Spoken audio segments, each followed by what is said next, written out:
Hello, everyone. We're doing something new on the Heroes Forge today. This is our first live stream, solo live stream. I normally do live streams where I interview someone about a book they've done or a work that they've produced, or interviewing someone, just a Q&A kind of thing. But today we're doing something different. We're going to be dealing with a tier list of various red pill concepts. Right, wrong, or indifferent. There are a lot of people that have agreements and disagreements with a lot of these concepts. And so today I'm going to go ahead and give you my perspective as a guy who's been married for 21 years. And I believe in a lot of this stuff. I'm also a Christian that acts faithfully. And there are a lot of things that are useful to talk about in this. And I hope that it serves as a good sounding board. And I'm interested to see what your opinions are. By all means, go ahead and add them down in the comments section. And as we go through a few of these, I'll be taking breaks periodically to look at the comments, and then we can go ahead and have some kind of back and forth along the way. So let me go ahead and show the tier list. All right. So just so that you guys have a basic idea of what we're going through, we've got emotional versus logical attraction, become the prize, abundance mentality, Perfault's law, masculine and feminine polarity, marriage skepticism, alpha and beta dichotomy, she's not yours, it's just your turn, pre-selection, dual mating strategy, men love idealistically, fitness tests, scarcity versus desire, validation economy, walkaway power, having sex as leverage, control of attention, dread game, all women are like that. Not all women are like that. YouTube, I'm paying attention to you. Female nature is unchangeable, the wall, SMV, female sexual gatekeeping, male burden of performance, investment theory, emotional roller coasters, maintaining mystery, negging, push-pull, game in general, spinning plates, frame control, outcome independence, mission over women, self-improvement leverage, don't pedestalize women, agree and amplify, women love opportunistically, hypergamy, and last-minute resistance. That's an overview of the things that I intend to go through today, and it's a huge list of red pill concepts to go through. For those of you who are not familiar with the tier list system, S is the highest rating, and F is the lowest rating. So I'm going to be rating this on a scale where I look at it in terms of how useful it is in terms of married life as well as single life. So I'm going to be providing commentary on both sides of the equation for each of these concepts. That way you guys know exactly what the aim is. And that way when Rolo comes in and tries to throw thunderbolts from above, from Mount Olympus, that I'm giving it a fair shake as much as possible and giving credit where credit is due based on wherever I heard the concept first. So let's go ahead and dig right in. The first concept that I'm going to dig on is emotional versus logical attraction. Now, the idea here is understanding that not everything that a woman is attracted to is something that she recognizes in her mind, but is also something that she needs to feel within her emotions. And if a guy understands these concepts, I think that he's going to do very well in both marriage as well as being single. I think it's incredibly important that we recognize that most of the elements that help us as men game our women in single life also help out in married life. And so understanding that our attraction is mostly a matter of emotional feeling for women is important for us as men to recognize. So I go ahead and put that firmly in the A tier. If you know this, you recognize this, and you apply this, you're going to be in really good shape most of the time. Next up, we've got become the prize. I'm putting it in C tier just to talk about it for right now. The idea here is if you're a guy, it is to your advantage to be the kind of guy that the kind of woman that you are interested in would want. So I think that it is in every man's best interest, whether you're married or whether you are single, to put in the work, not to become the prize for the sake of women, but to become the prize in terms of having your own mission and your own direction and your own stuff going on so that you're in a much better position all along the way, whether you're single or whether you're married. I'm going to place become the prize firmly in the S tier because putting in the work is essential to the journey of being a man. We start with nothing. We start from the ground in the dirt. And it's on us to make something of ourselves. And when we do, we are rewarded appropriately. And we see that in the lives around us. I know I certainly have. Even though I've been married for 21 years, I still get a lot of looks because I continue to put in the work, even though I'm 41 years old. It is paying off dividends left and right. And my wife, she can go ahead and tell when other women are looking, and it goes ahead and keeps her sharp on her game as well. Next up, we've got abundance mentality. All right. So this, I think, in a lot of ways goes hand in hand with the idea of becoming the prize. But the differentiator here is there's a lot of guys that live either in a scarcity mentality, as in they think there's not enough women to go around. There's just everything's bad. I can't get what I want no matter how much I do. I'm not sure that that's actually the case. Really, what men ought to do is to make themselves so powerful in so many ways, whether they get in the gym, whether they're doing great in their careers. All of these things will add up to having an abundance mentality, because it turns out the more that you have of something, the less that you actually care about individual pieces of that puzzle. I'll give you an example from finance. So once I went ahead and started making enough money where I didn't really need to worry about my monthly bills and all of that, things got so much easier in terms of making decisions. I didn't stress out about the little things that came up in life. Like if I had a flat tire, it wasn't a big deal. I had the money to handle it. And operating from abundance gives us as men more security to make sound and rational decisions. And I think this is really important for everyone in masculine spaces and guys that want to be leaders in their life and in their home. So I'm going to put abundance mentality strongly in the A tier. I don't think it's among the best ideas in the red pill space, but it is certainly really high for me in terms of both single life and married life.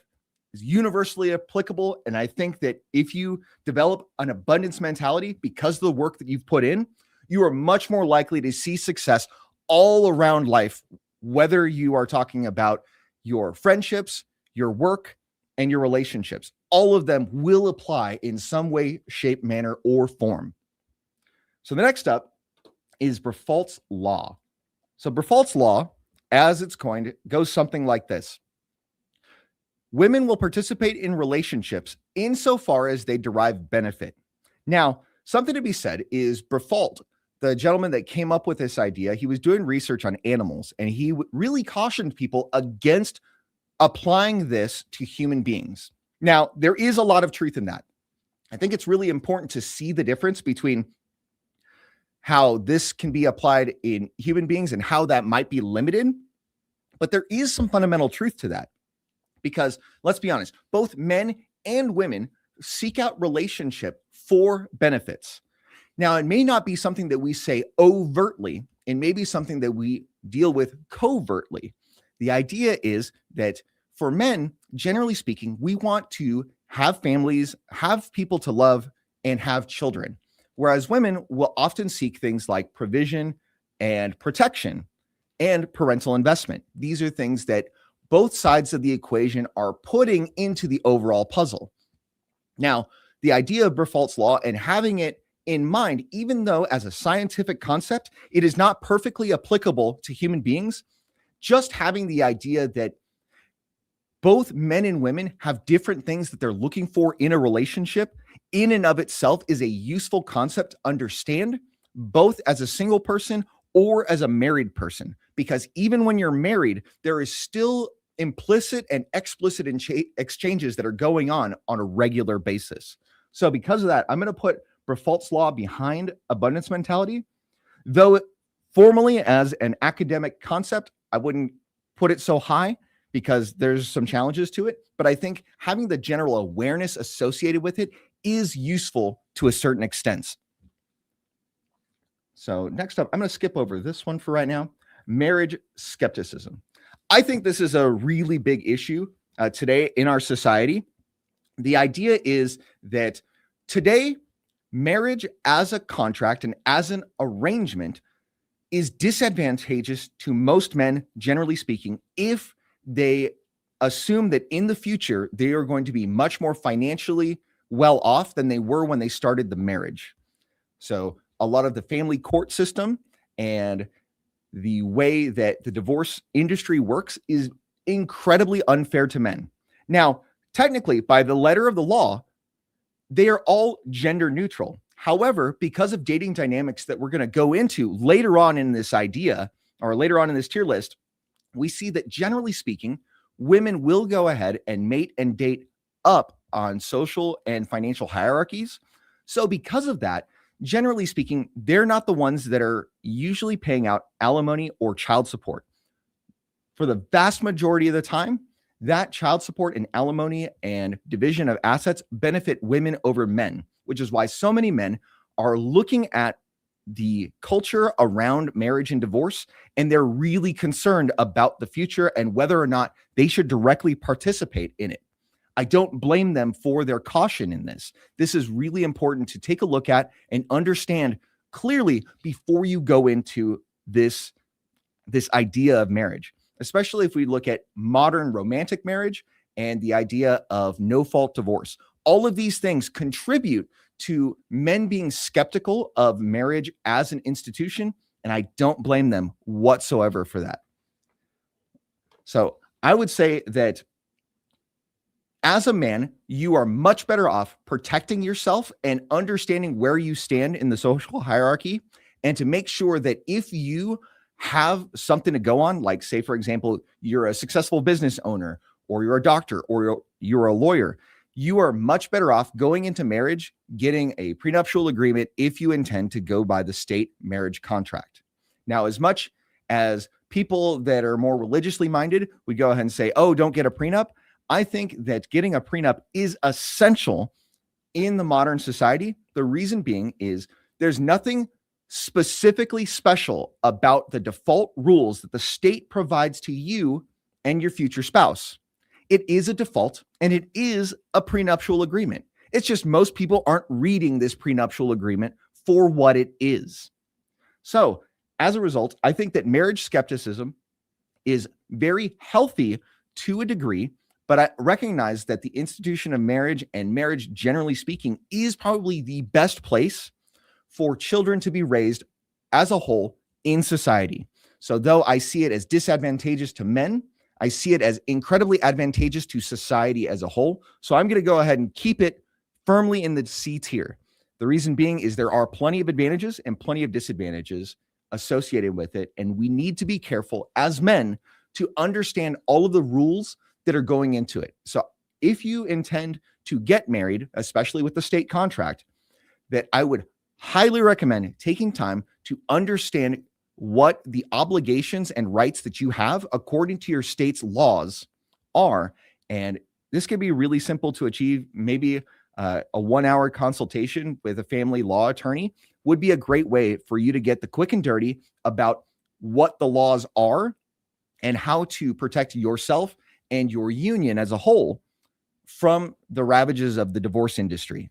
I think this is very important for men to do, both while they are single, and once you're married, well, you're already married. So this is really an idea that is very specific to single people. Let's move on to the idea of the alpha and beta dichotomy. Now, the science behind alpha as a category, where they're talking about wolves and things like that, is mostly a debunked thing. But in another way, it is very real in terms of being a container word for certain things that we look at as a society. We look at alphas as people that are leading an industry. They are willing to do the hard things. They are the ones that are more willing to sow their wild oats and things of that nature. Whereas beta males are the kinds of guys that are, more comforting, and they're able to do just the provisioning side of things. I think that when Rollo brings up the idea of, alphas spread seed and betas provide, he says it a little bit with more colorful language, but I want to go ahead and keep the stream more or less clean for this topic.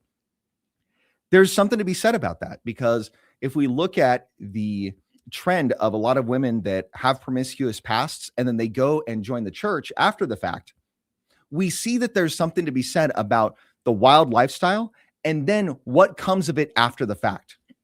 So when we go ahead and look at, hey, these women have had this crazy time with the men of their past, and then they expect somebody else to pick up the pieces afterwards.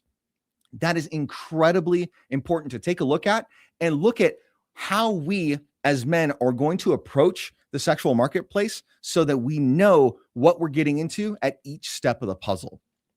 So because of that, I'm going to look at the alpha beta dichotomy. I'm going to put that in the B tier. I think that it is really important for men to recognize where they are in the hierarchy. If they know they're more of a leader, or if they know they're more of a guy that's just the sappy, blue-pilled kind of guy, it's really important to know where you stand in that hierarchy so that you can recognize what are the likely things that you're going to get out of your mating and dating experience.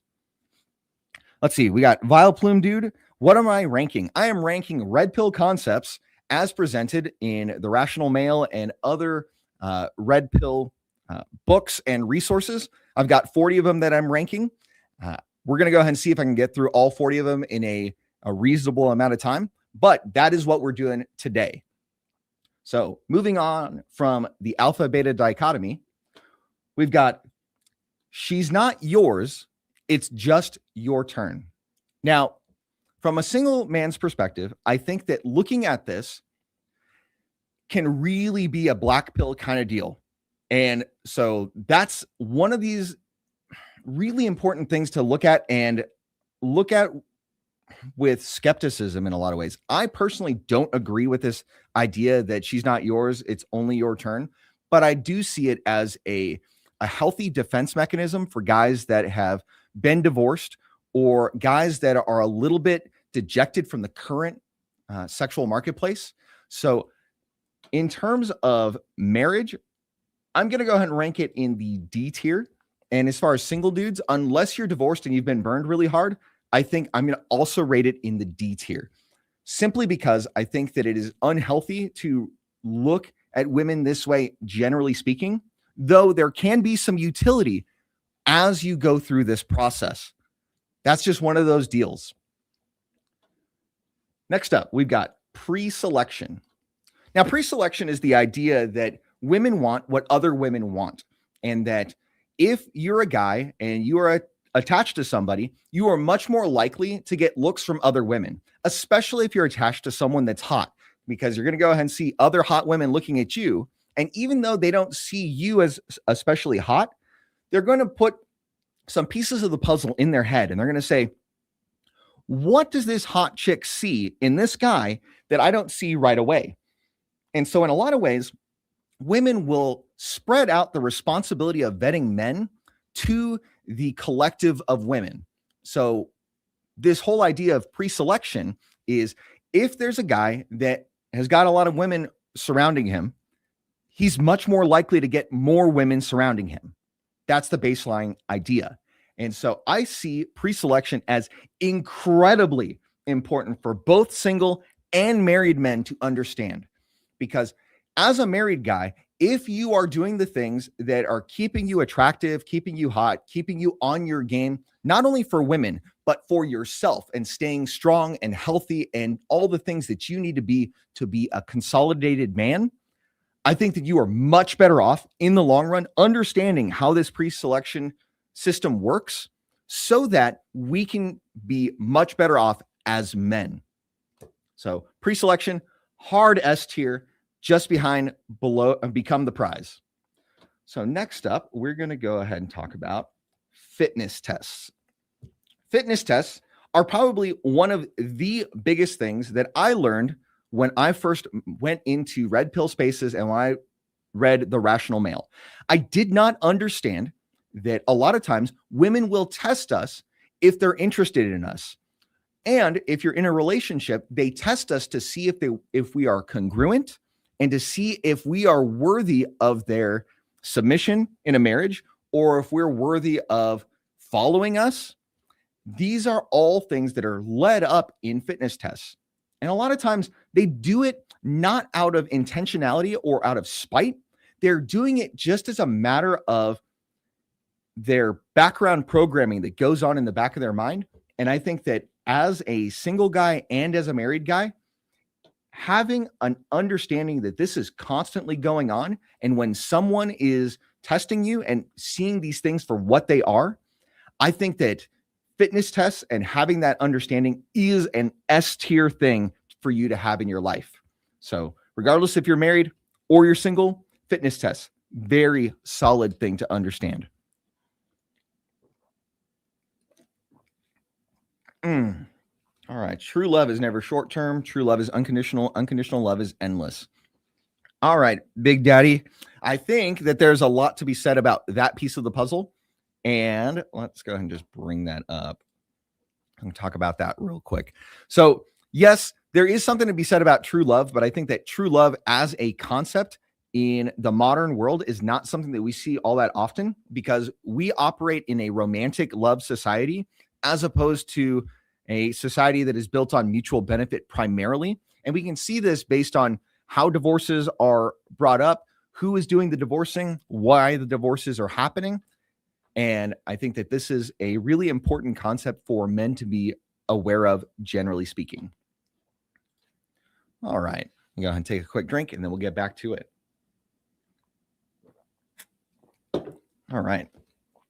Next up, we've got, let's go with walk away power. One of the biggest assets that you have as a man in a relationship and out of a relationship is your attention. How much attention are you providing to the women? And is your attention valuable to them? If your attention is not valuable to them, they don't care if you're willing to walk away. So a lot of these guys that are incels or black pillars and things, guys that aren't putting in the work, for the most part, women don't give a crap that you are walking away from the dating market. They don't care. It's just not important to them. However, the thing that they are getting pissed off about right now is a lot of guys that do have something to show for themselves. Guys that have put in the work, are fit, are doing all the work needed to achieve high incomes and high status and things like that. And they're not committing to women the same way that they had in years past. So in a lot of ways, these kinds of things are very upsetting to the female-centric social order that we have right now. And so having an idea that your ability to walk away from any interaction, your mileage will vary based on the value of your attention. If you are a valuable guy, your attention will be much more valuable. If you are, still just starting out, your attention just isn't that valuable to women. So this ability to leverage the ability to walk away will have less power to you. However, I'm going to go ahead and say, because marriage is a key part of this having the ability to walk away is a very strong indicator of having mental and emotional strength within a relationship. And even outside of a relationship, if you are one of those top guys that the women are looking for, or even if you're an above average guy, the ability to show that you have the mental and emotional fortitude to be willing to walk away from a relationship that isn't serving you and your interests is a very useful skill for you as a man to have, and a very useful thing for you to understand in terms of how you leverage your power in the relationship. Next up, let's go with the wall. All right. So the wall is a general concept that shows that as a general function of women's physical attractiveness, it tends to decline over time. That after about the age of 23 or 24, women's ability to attract a high quality male declines in terms of their physical attraction and their physical appearance. It declines over time because that youth, beauty, and fertility are the biggest things that men typically look for in a relationship. And after the age of 24, these things decline over time. And especially at the age of 30, they start to decline precipitously. The interesting thing about the age of 30 is this is about the time that most men have put in the work to start seeing substantial benefits in terms of their ability to hold frame, their ability to lead people. So normally by the time you're 30 years old, you've had a supervisory position in some way, shape, or form at work. And chances are you've saved up a decent amount of money if you've been budgeting yourself and taking care of yourself along the way. Age of 30 is about the time where the intersection is between men's sexual market value and women's sexual market value. So I think that the wall as a general concept is a useful thing to take a look at. However, I think that some challenges with it is that there are a good chunk of women that do age very gracefully, and that doesn't take away from the concept as a whole, because we understand as men that exceptions do not disprove the rule. And oftentimes the fact that an exception exists in the first place usually shows that the rule exists in the first place. So I'm going to put the wall up here in A tier. A reason why I'm going ahead and doing this is because within a marriage, you will see that as you've gotten married early or later, depending on what your circumstances are, you're going to see a substantial difference between what your attractiveness is to other people and your wife's attractiveness to other people, generally speaking. And there is an inversion that happens right around 30. So these things are important to keep in mind, both as a single guy and as a married guy. I think that as a single guy, you're much better off. If you want to have family and children, especially if you want to have multiple children, you're better served getting with a younger woman, because by the time a woman approaches 35, it is very difficult for her to conceive and bear children. And so if you're getting together with a woman and she's already 35, generally speaking, she's going to have a harder time producing as many babies as she would if you were to have married her at 23. So these are things to keep in mind. So next up, we have got the idea, generally speaking, of the sexual market value or sexual marketplace, and the idea of SMV. So sexual marketplace value for men is generally a mixture of his physical attractiveness, his ability to hold frame, his ability to lead people, his ability to provide and protect. These are the things that generally make up masculine sexual marketplace value. The things that generally attribute to women's sexual marketplace value, not their value as a human being. Let's go ahead and have all the snowflakes go off on that one. But it is about youth, beauty, and fertility, generally speaking. These are the things that are the most attractive qualities about women to men. So we're going to look at it very differently. So I think the idea of having these concepts in your mind, in the back of your mind, both as a single person and as a married person, are incredibly useful. And I would say that this really goes hand in hand with the idea of the wall. So let's go ahead and take some time to readjust these tiers. So in S tier, become the prize. Yeah, we're still going to keep that at top. Pre-selection, all good. Logical versus emotional attraction, we'll go ahead and put that a little bit later in A tier. For false law, we'll put that at the end of A tier. Okay, all of this is looking good now. All right, let's move on to the next topic. Let's look at spinning plates. All right, this is probably one of the more controversial prescriptions that the red pill provides. I think that as a single guy, when you are learning what you want in women and you're learning how to vet women and things of that nature, I would think that spinning plates is probably one of the best things you could be doing. And that there is substantial utility in having an idea of, if you are not going to be exclusive with somebody, or if you are, you still have the idea that there may be an open door. I think this is something that's only reliably achievable by guys that are in the upper crust, like the top 10%. But if you're a single guy, I think that the idea of spinning plates is incredibly important early on. But once you're in a committed relationship, I think you are much better off vetting to see if you can see a long-term future with them, and being the kind of guy that is willing to take time and really assess what the character qualities are involved, because a woman's character is going to be more important over the long term than her looks. And yes, her looks are incredibly important for really basic things like having babies and having intimacy and even being interested in her in the first place. But over time, her physical attractiveness is going to be less and less of an important factor for you, and her character is going to be more and more of an important factor for you. So because of those things, I'm going to put spinning plates in C tier. I think it is useful in a lot of ways for single dudes, though there is limited utility. And I'm framing this from the perspective of limited utility. Now, to a married man, you do not want to, generally speaking, be having spinning plates. Now, the top tier guys, they'll go ahead and do their own thing. That's another statement for another day. But in terms of societal prescriptions, I think that generally speaking, if you are married, it is not a good thing for you to be actively seeking these arrangements out.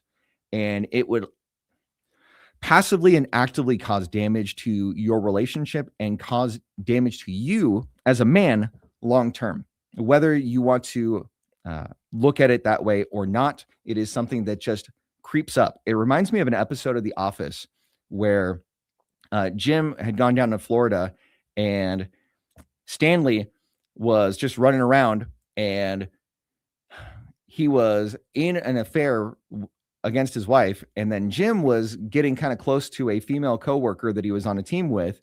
And Stanley was warning him and he says, "Hey man, it just gets easier and easier the more you do it." And so that was his warning to Jim about if you're going to conduct yourself in that manner, it is very easy for there to be a downward slope.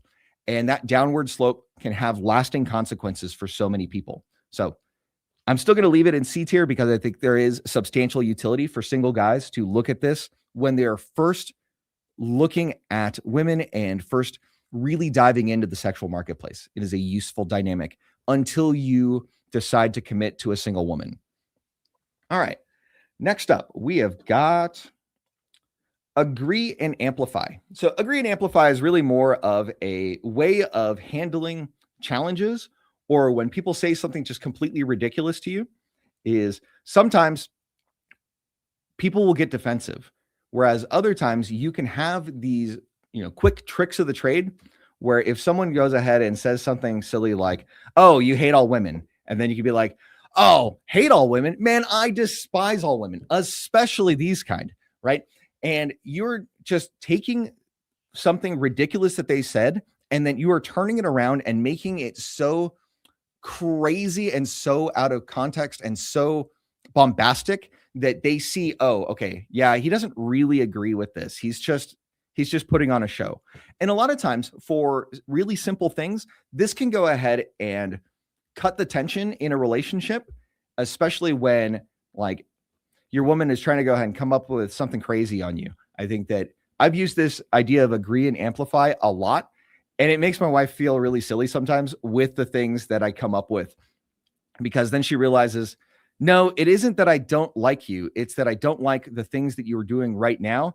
And I'm using this technique to show you how ridiculous it is, the thing that you're bringing to me.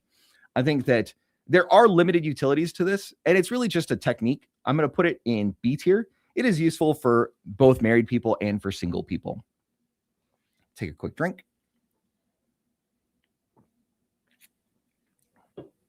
All right. Next up, we've got don't pedestalize women. I think that this is one of the most important things that we can do as a man. All too often, guys put women up on a pedestal. And I think a lot of this comes from like societal training where we assume that women are greater than us in terms of like morality or other things. And this usually comes from like ideas of chivalry. And I think that when we look at this and we see the net results of pedestalizing women, we see that there are substantial difficulties that come up as a result of taking the actions of pedestalizing women. Like, for example, if you raise her up to be so far above yourself, eventually she's going to look at you like a lesser man. It's just a fact of life. So just like a pop star looks down on her fans, you don't want to elevate the woman in your life to be far above you. If anything, you want her to be on an equal playing field or slightly below you. Both of those things are much better dynamics for you because most women want to be looking up to the men that they're involved with. They want to look up to leaders. They want to be with heroes. They want to be with these guys. And honestly, most guys would prefer to be the hero. And even though like it's difficult for us as guys a lot of times to not want to just lavish the women with praise and to get her gifts and to do all these nice things because you want to show her affection in all the ways that you know how. Unfortunately, in our society, a lot of those shows of affection end up decreasing our status unless we're doing it from a place of solid frame. So these are things that are really important to understand. So because of that, I'm going to put don't pedestalize women right here in the middle of S tier.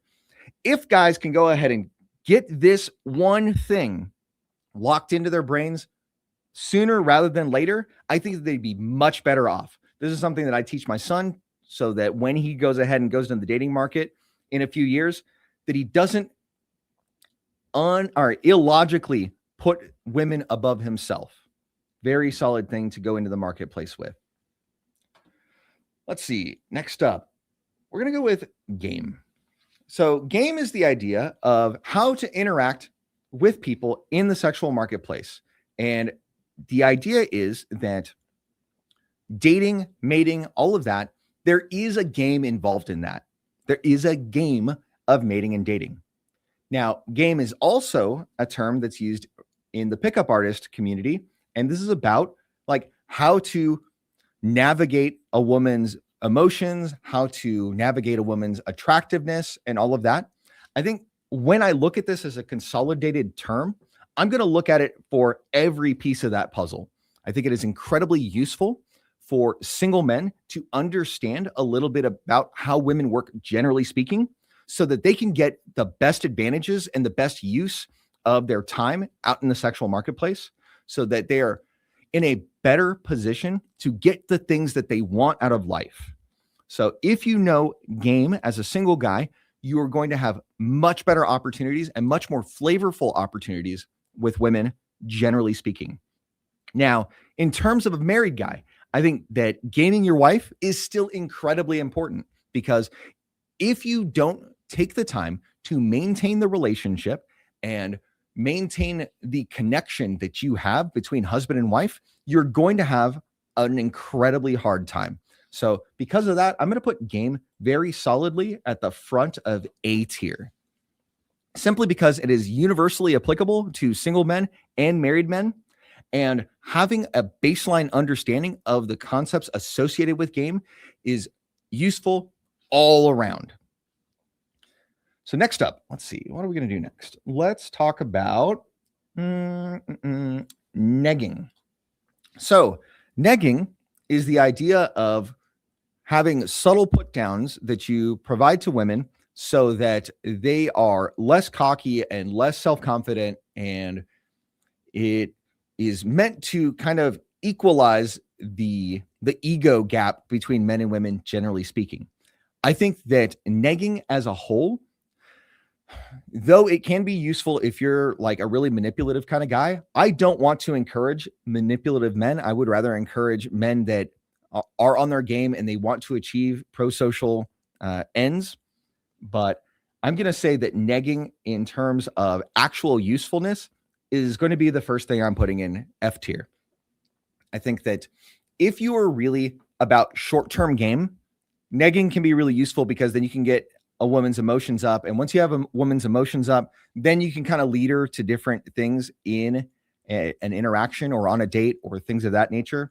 But I think in terms of long-term effectiveness, negging has lasting negative outcomes. Don't get me wrong. It's fine to tease your woman every now and then, so long as you're not being genuine about it and she knows that you're doing it in a spirit of fun. I think that that could be a useful thing to rustle her jimmies every now and then.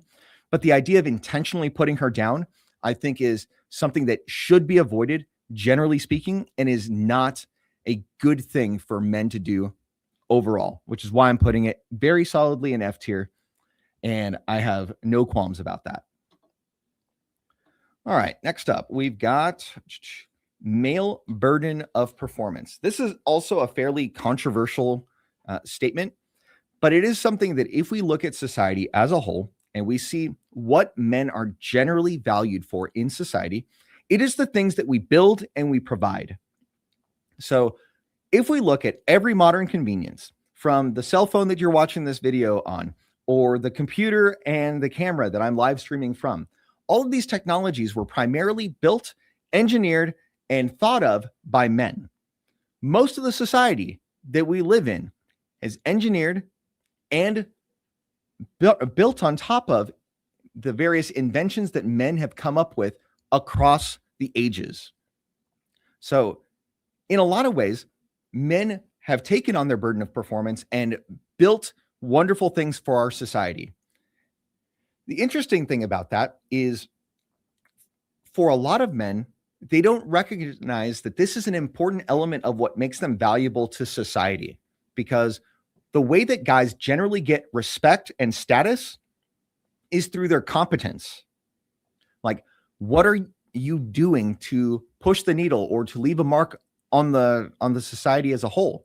These are things that lead us as other men to determine whether you are a good member for our team. And that's why taking on your burden of performance as a guy is a useful piece of the puzzle, so that you are pushing yourself forward and being a great member of a team. Now, the controversial piece of this is, what if you don't want to bear your burden? What if you don't want to perform? For a lot of guys, they're discouraged by a lot of things that are going on in the marketplace as a whole right now. And for a lot of good reasons. In a lot of ways, society craps on men every chance that they get. And that really sucks. And a lot of guys are feeling like the juice isn't worth the squeeze. Like, why are they putting in all this crazy amount of effort? And you're having to deal with something like hoflation, where the women that you're getting that you have to work twice as hard for are half as good as your grandmothers were. All of these are reasonable things to be asking and reasonable things to be upset about when you are looking at the overall pieces of the puzzle in terms of how you build out your life as a guy. Now, I'm going to go ahead and be on the flip side of this. And I'm going to say that, generally speaking, as a guy, it is really important to recognize that the guy that is willing to pay the most wins. Now, this is applicable in so many different environments. Now, I'll use an example from real estate, because that's where I built most of my wealth before I started doing other things. And whenever you are in a bidding war, the person who is willing to pay more for a given house is the one that is generally going to be the person that actually gets the house. This is the same way in investment property and all kinds of things.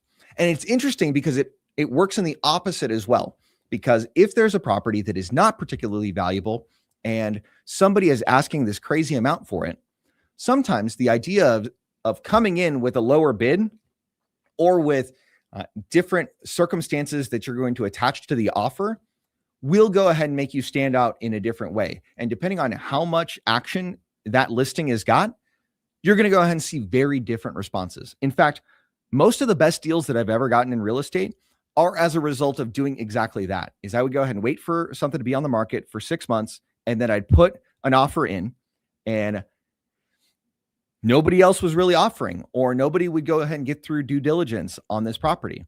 And then because I was willing to put up something and I was willing to pay the most, even though it was less than what they were asking for, I would still end up with that deal. And so in a lot of ways, the idea of guys understanding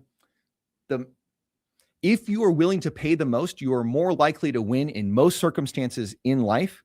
Having that in the back of your mind is a useful thing to understand. And I completely get it if you as a man do not want to pay the price because you don't see the benefit of paying the price. Totally get that. I respect that. If you want to lead your life in that direction, more power to you. I just see it as a more pro-social way of looking at it, to understand that if you as a guy take up your masculine burden of performance, you are much more likely to see positive benefits across your life, whether it is in terms of your health, whether it is in terms of your wealth, whether it is in terms of your relationships, both with women and with other men, and in terms of your influence. All of these things are a direct result of taking on your masculine burden of performance and understanding the things that make you valuable as a man. Is the idea of, are you a good fit for the team? And most of the time that has to do with, one, are you competent? Two, are you willing to take responsibility? And three, are you willing to take risks? If you're willing to do all of those three things consistently over time, you're much more likely to see success all across your life. So I'm going to put male burden of performance up at the top of S tier. And the reason for that is, as a man, if you are taking on all of your burdens, you are much more respectable, not only by your wife, but also by the society as a whole. And as a single guy, if you're the kind of guy that is moving mountains in life because you're putting in the work, you're likely to see outsized benefits as a result of that work. Because the guys that get into the top 20% are seeing so much benefit. And that benefit is further magnified as you get into the top 5% or the top 1% or the top 1/10 of 1%. Those guys that are getting up there at the top of their game and at the top of the social hierarchy and whatever hierarchy they want to build themselves up to, they see incredible benefits all across their life. And so if there's something that I can go ahead and pass along to men, generally speaking, is it is to your advantage to recognize that you have a burden of performance, to be respected among men, and to embrace that and to take a look at what it is you actually want out of life. And once you've made that decision for what you actually want out of life, to go for it and to push yourself and thrust yourself in that general direction.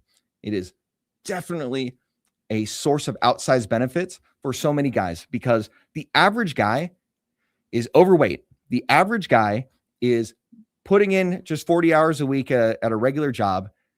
They're living paycheck to paycheck for the most part. And honestly, being above average has never been so easy as it is today.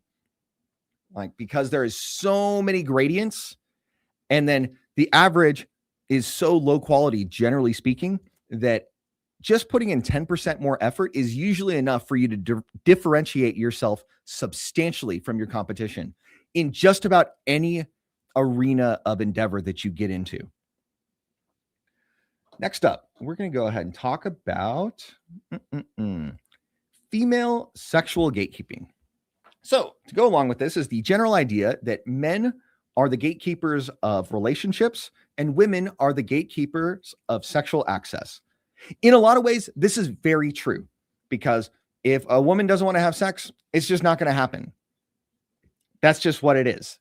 Now, a lot of people will go ahead and make the argument that women are also the gatekeepers of relationships. I would say that among average men, where you're not a competitive pick, where there's a lot of women that are fighting over you, I think there is some truth to that. But I would say that as you ascend to the different levels and get to be a stronger, more consolidated man, it becomes more and more the case that the man gets to be the gatekeeper of relationship and gets to set the terms of the relationship much more strongly and be in a better negotiating position in terms of what they will and what they will not allow in a relationship. So the idea of female sexual gatekeeping is very strong and important to understand, not only as a single guy, but also as a married guy, because honestly, even if your wife goes ahead and gives you duty sex, and she just starfishes for you on the bed, that is not something that is appealing at all. It is not something that as a guy that you want to be involved with, because you would just be there and you'd look at it and you just I don't want to use you as a person in this way if you're not enthusiastically wanting to be used. Don't get me wrong. Hey, there's some times where women want to be used. And if you know, it is a wonderful thing. But generally speaking, the idea of duty sex to men in the context of a marriage is disgusting to us. And so when it's offered up to us, this is something that I would just rather not have anything at all than to have that be offered to me. So to have the idea that us as a man, we want to go ahead and be strong and consolidated in being all the kinds of things that not only make us strong as an independent man, but strong as a leader of our family, all of these things are going to help us to get the kinds of things that we want out of life and out of our marriage, right? Because being a top shelf guy, you are much more likely to get enthusiastic compliance in terms of the bedroom, in terms of just day-to-day life. The stronger you are and the more compelling case that you have as a guy, the easier it is for you to lead the women in your life. They're much more likely to say yes to you because you're the kind of guy that they want to follow in the first place.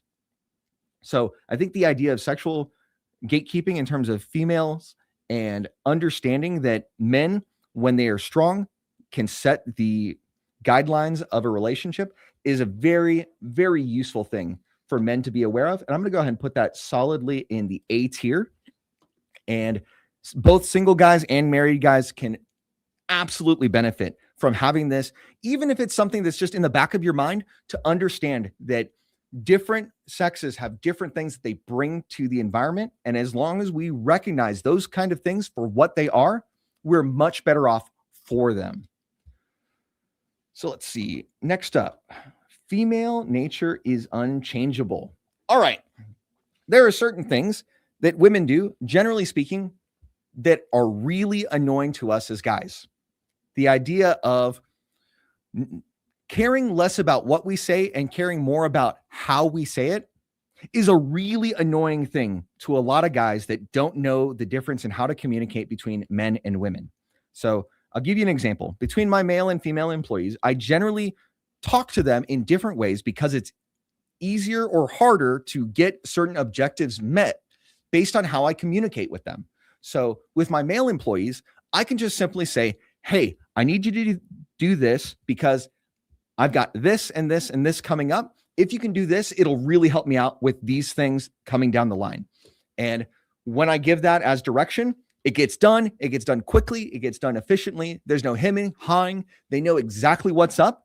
They know why they're doing it, and they're going to go ahead and accomplish the mission. Easy stuff, relatively speaking. When I speak to the females on my staff, I, generally speaking, have to be a little bit more roundabout so they can get buy-in on the idea.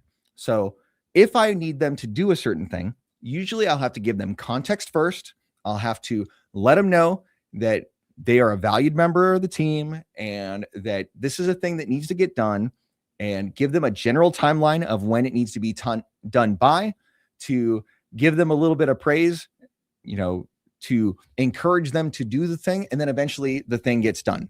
So it takes a lot more time and effort to communicate with women, generally speaking, on my staff than it does for me to communicate with the men on my staff. But they operate very differently and they bring different things to my team. So for example, a lot of my female employees are much better salespeople than my male employees, just because in the industry that I'm in, I've got a lot of male customers and they like pretty women. And I happen to have a lot of pretty women on my staff, and it works out really well for both me as an employer and really well for them as an employee, and well for the customer to feel good about the exchange all along the way. And so because I find value in this process for all of it, it is worth me putting in the extra level of effort for me to be able to express myself well to both my male employees and my female employees. And so, yeah, in a lot of ways, female nature is unchangeable. But something that you have to realize is, as a guy, the better you are as a man and the better leader you are, and the better off you are in terms of your fitness, in terms of holding frame, in terms of your financial provisioning, all these kinds of things make it easier for you to lead the woman to do the things that you would have her to do. And so I would say that the idea of female nature being unchangeable is not exactly 100%. And so I'm going to end up grading it down substantially. I think it is useful to have generalizations in terms of female nature in the back of your mind, so that when you're interacting with an individual woman, you could use it as a filtration system. So you can filter their different behaviors through your thought processes of what, generally speaking, do women do in these kinds of circumstances. But to understand that you're dealing with an individual, and it's important to understand that individual people have individual decision-making processes. Also, if you're an amazing leader and you're a strong husband, it is incredibly likely that your wife is going to start agreeing with you on a bunch of things, and they're going to just come on board with the kinds of things that you're going to do.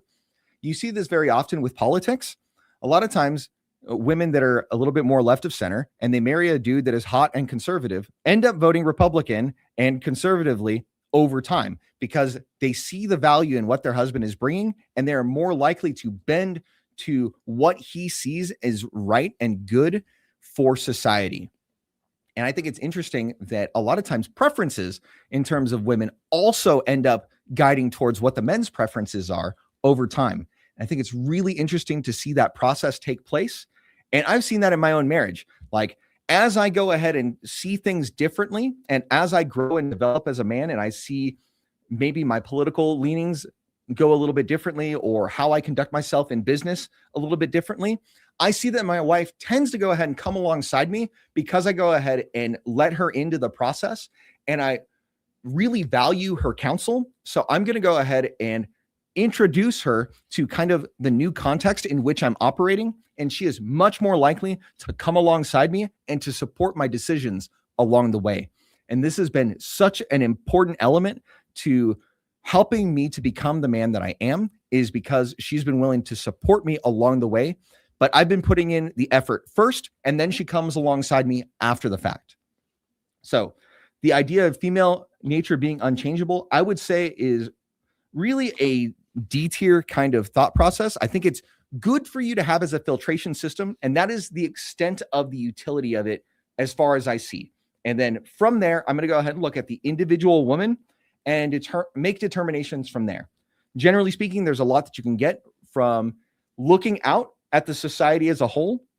But then if you make decisions too closely based on those broad generalizations, yeah, it's going to go ahead and make decisions a lot easier, but you're going to have less accurate decision making as a result.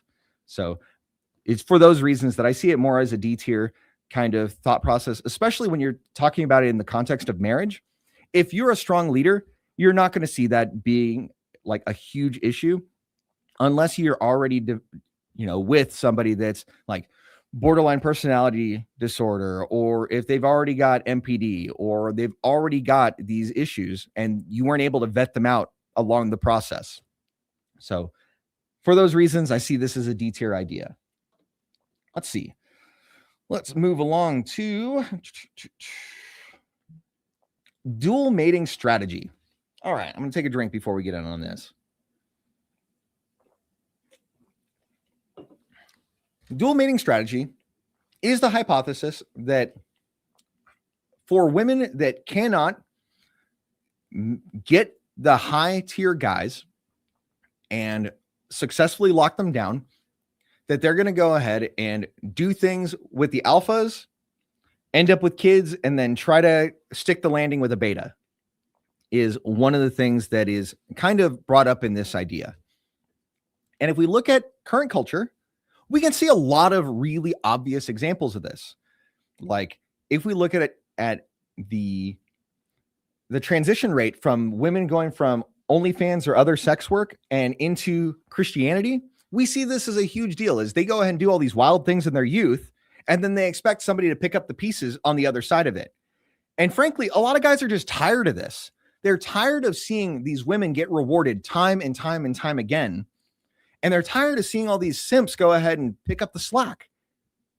I, for one, think that simps are probably one of the biggest destructive forces in society, because they're the kinds of guys that are upholding these women and keeping them up on pedestals in such a way that the natural processes of life don't happen. Like the natural result of a promiscuous lifestyle for a woman, generally speaking, in times past, was they weren't picked to be taken care of well. But nowadays they can find this beta simp to go ahead and marry them and pick them up and hope to have some of the former glory. But a lot of times these guys, they think that they're going to get some of the benefits of the woman's wild youth, but a lot of times they don't.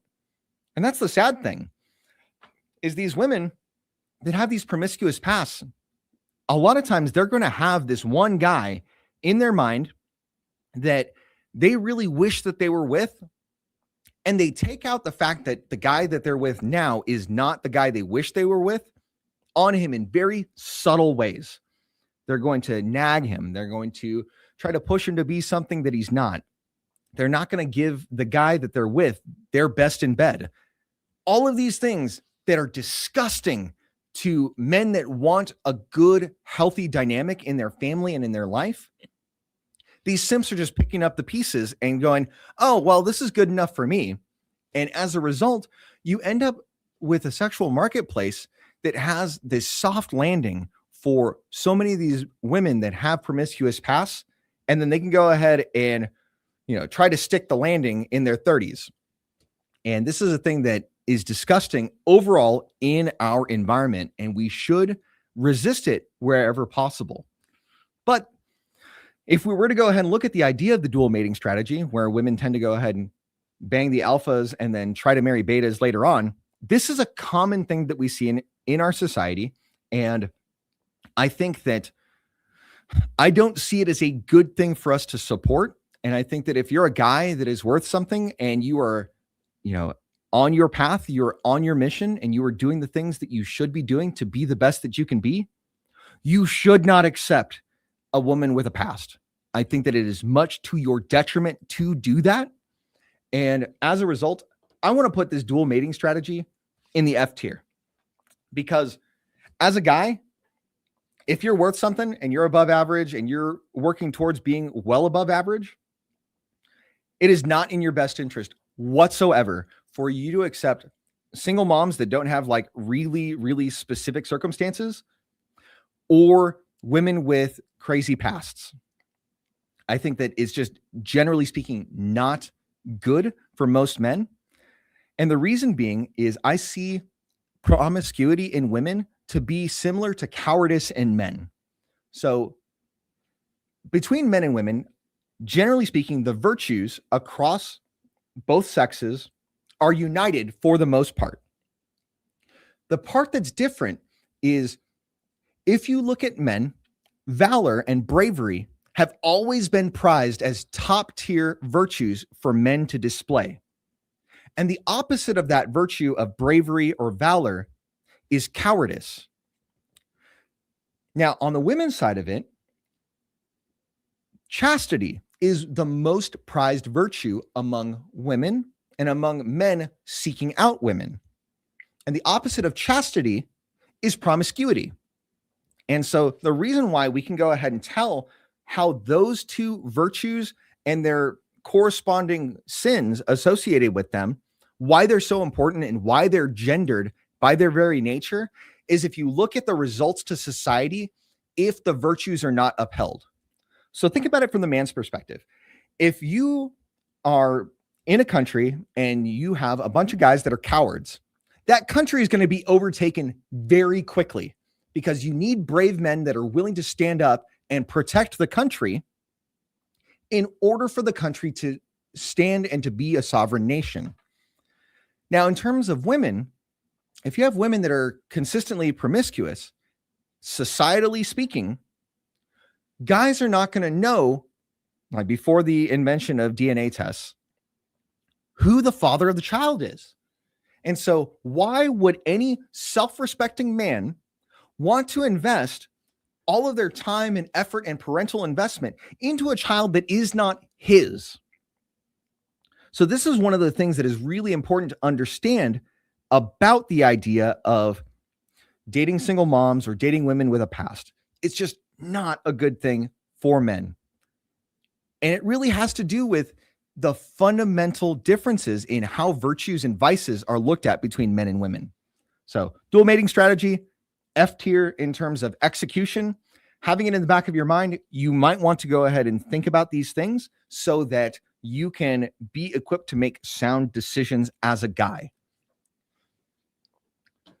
All right, let's move up to last minute resistance. Okay, so last minute resistance is kind of the idea of when you're a guy and you're first getting ready to sleep with a woman, that last minute resistance is their like last ditch effort to test you as a guy to see whether or not you're going to make the right move, whether you're going to continue to pursue her, whether you're going to just leave her be, or whether you're going to pursue her right or wrong. Because if you do it wrong, you'll, instead of it being last minute resistance, you'll just get a stop sign and then you got the game over for the night and that's it.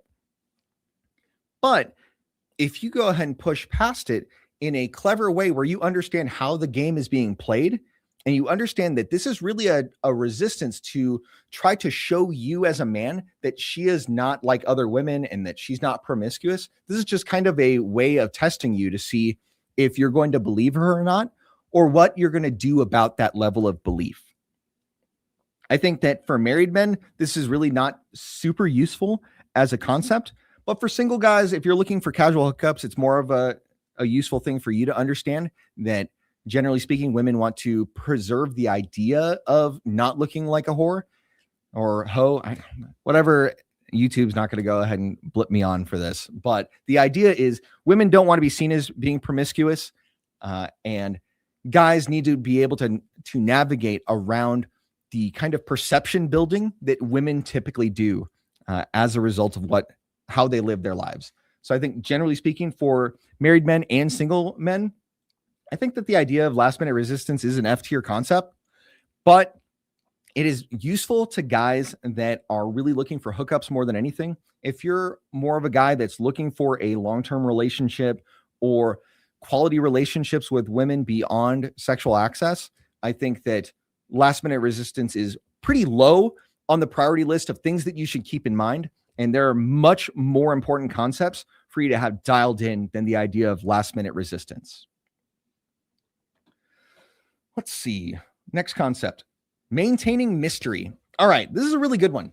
So this goes along with the idea that familiarity often breeds contempt.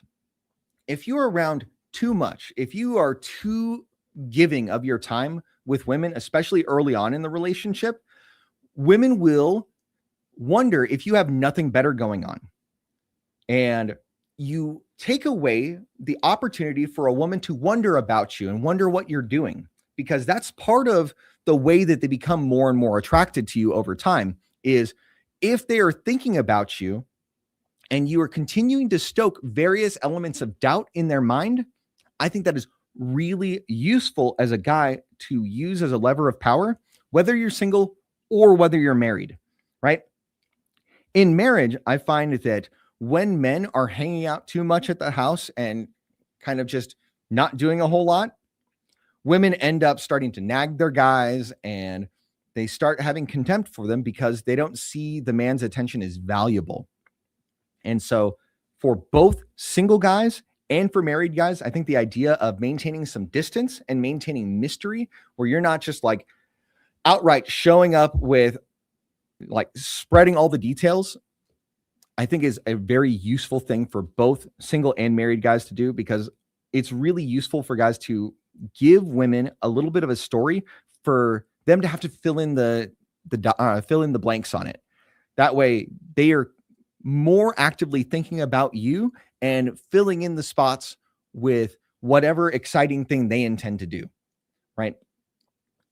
As guys, it's also important, like, as you are taking a woman on various adventures, maintaining an element of mystery is useful to that too. Like, as far as going out on dates or even in the bedroom, having a little bit of mystery about what you're doing and not falling into just this predictable routine is really useful for guys. Like, don't get me wrong. If you have a solid bedroom routine where you go ahead and do this position, you do this position, then you do this position, and she's having a great time in all three, great. You've got a good foundation to build upon. And then you can go ahead and add a couple of things here and there to kind of spice things up. And that way you leave her guessing so that she is not like in her head about, oh, okay, well, this is coming next. This is what I can expect. You want to subvert expectations a lot so that you stoke the emotions and stoke the creative energies of women. So I think that maintaining mystery overall is an A-tier term or A-tier idea for guys to understand and for them to have in the back of their mind for so many reasons, whether you're married or whether you're single. Now let's go ahead and take Men love idealistically and women love opportunistically. We're going to go ahead and do these as a compound because I think in a lot of ways, we're going to have the conversation about both at the same time for it to make sense.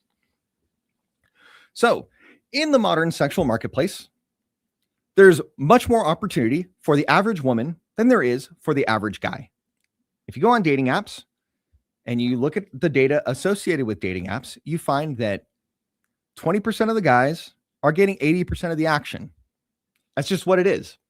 In fact, women find 80% of guys as unattractive on dating apps. This was found out by an OkCupid study that was done a few years back. And it's just really interesting to see how women will go ahead and be very harsh in terms of their rating of men's looks. And then, so you got 80% of the guys that are unattractive. And then you've got 5% of the guys that are genuinely attractive. And then you got 15% of guys that are just, from their perspective, average or okay. Even though the average is substantially further down the line, they just don't want to recognize that.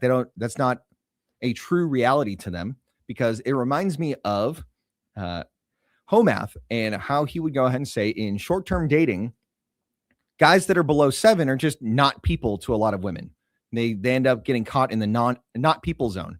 They're more like treated as if they're utilities rather than individuals that are worthy of respect or worthy of engaging on a decent human being level, which is really sad. But I think that it bears out in a lot of ways, because if we go ahead and take a look at social media and even in our day-to-day life, how the more attractive and more well put together as a guy you are, the better the levels of attention and interaction you tend to get.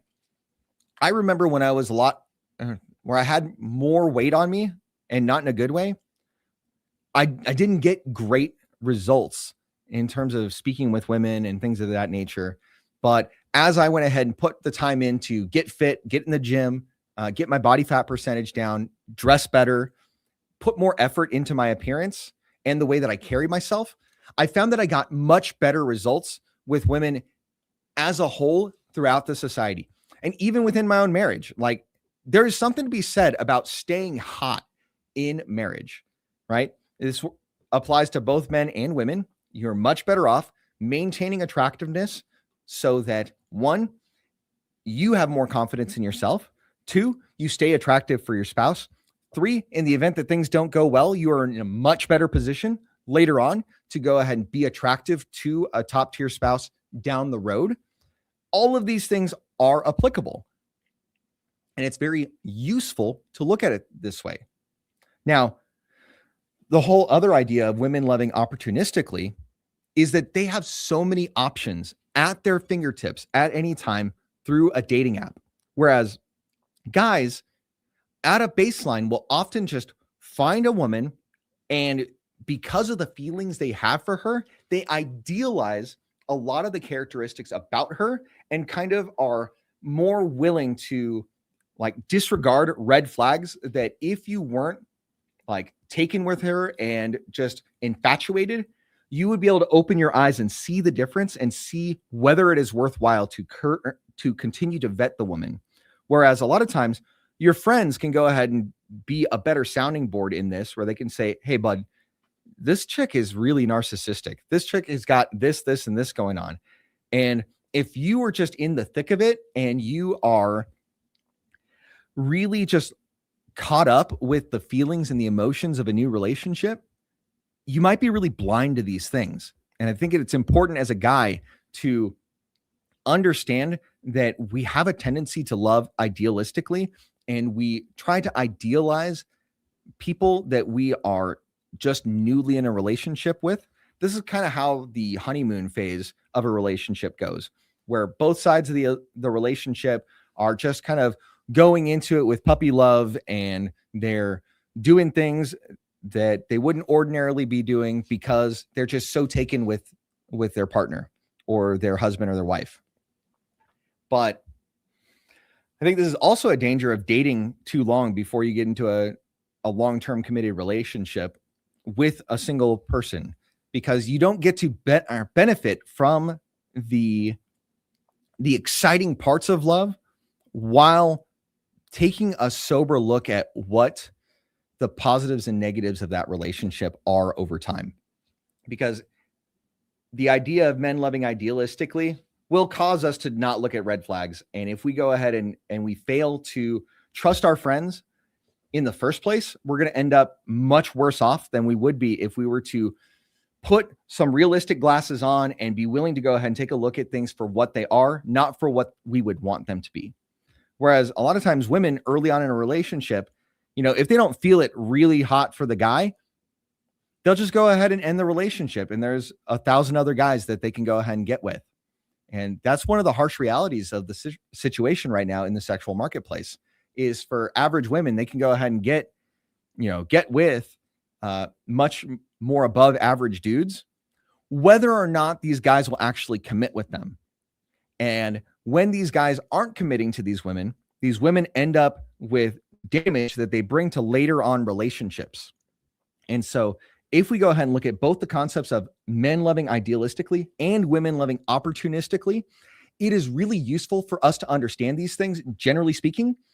And I think that there are limited applications when you are getting into married life, because when you are married as a guy, it's really important to take off the glasses of, loving idealistically and looking for, hey, long-term, what are we getting out of this deal?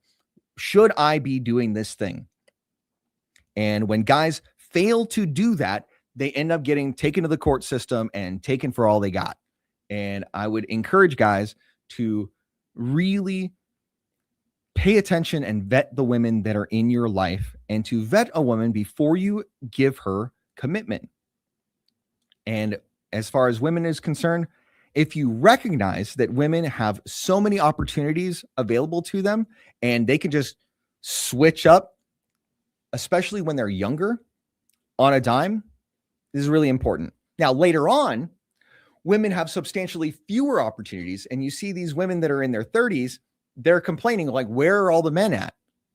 And because they wasted all of their prime years of their youth not locking down the best quality guy that they could, and they were just hanging out with chads and they were hoping for a simp to pick them up later on, unless they do that earlier on in life, a lot of guys are just unwilling to do that. And I think that that is a very strong argument for why guys should not be dating older women, generally speaking, unless it makes a lot of sense to you as an individual. So you've got the general trend of, hey, if women are spending their 20s doing crazy things, generally speaking, you probably should not reward them in their 30s for that behavior.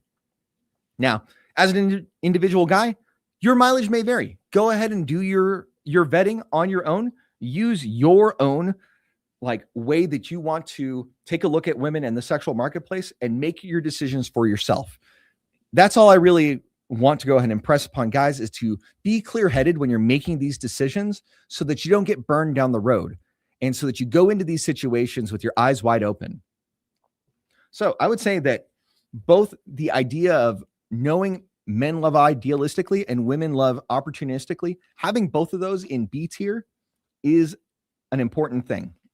Because if you look at it both in terms of single life and married life, it is useful, but it's not the end all be all. And that if you go ahead and actively work against these concepts, you're generally going to be much better off. But just having a general understanding of them and why they apply is usually going to be in a man's best interest.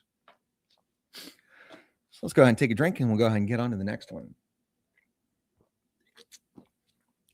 All right, let's look at scarcity versus desire. All right, so the idea is that if something is more scarce as a resource, it is generally speaking more desirable. You find this in terms of metals. We find this in terms of economics. We find this in terms of all kinds of things. Reasons why gold, platinum, and silver are more valuable than nickel, zinc, and copper. One, there's just so much more nickel, iron, zinc, and copper than the precious metals like silver, gold, and platinum. Because those are more scarce as a resource, they end up being more valuable. Now, don't get me wrong, There are other reasons why those are the case, because they're useful in construction of various things because of their properties. But in terms of looking at this dynamic as a whole, it is useful to illustrate.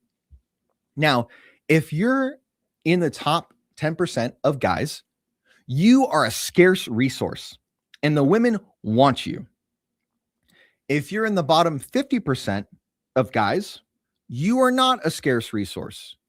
I hate to be the bearer of bad news. That's just what it is, right? There's just a lot of you, and there's not a whole lot of guys that are things that make you special. The great thing about this is that it is so easy nowadays to be better than average. A lot of guys are discouraged. A lot of guys aren't putting in the work. And even just putting in 10% more effort than you're putting in right now will usually be something that differentiates you from the pack of guys that just aren't putting in the work.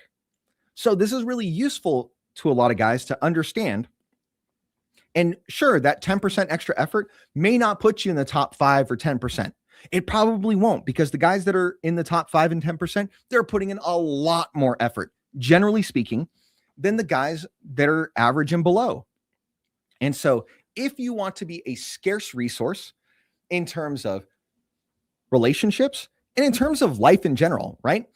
The guys that have the most specialized skill sets, or the guys that can solve the biggest, baddest problems, are scarce resources in the economic environment.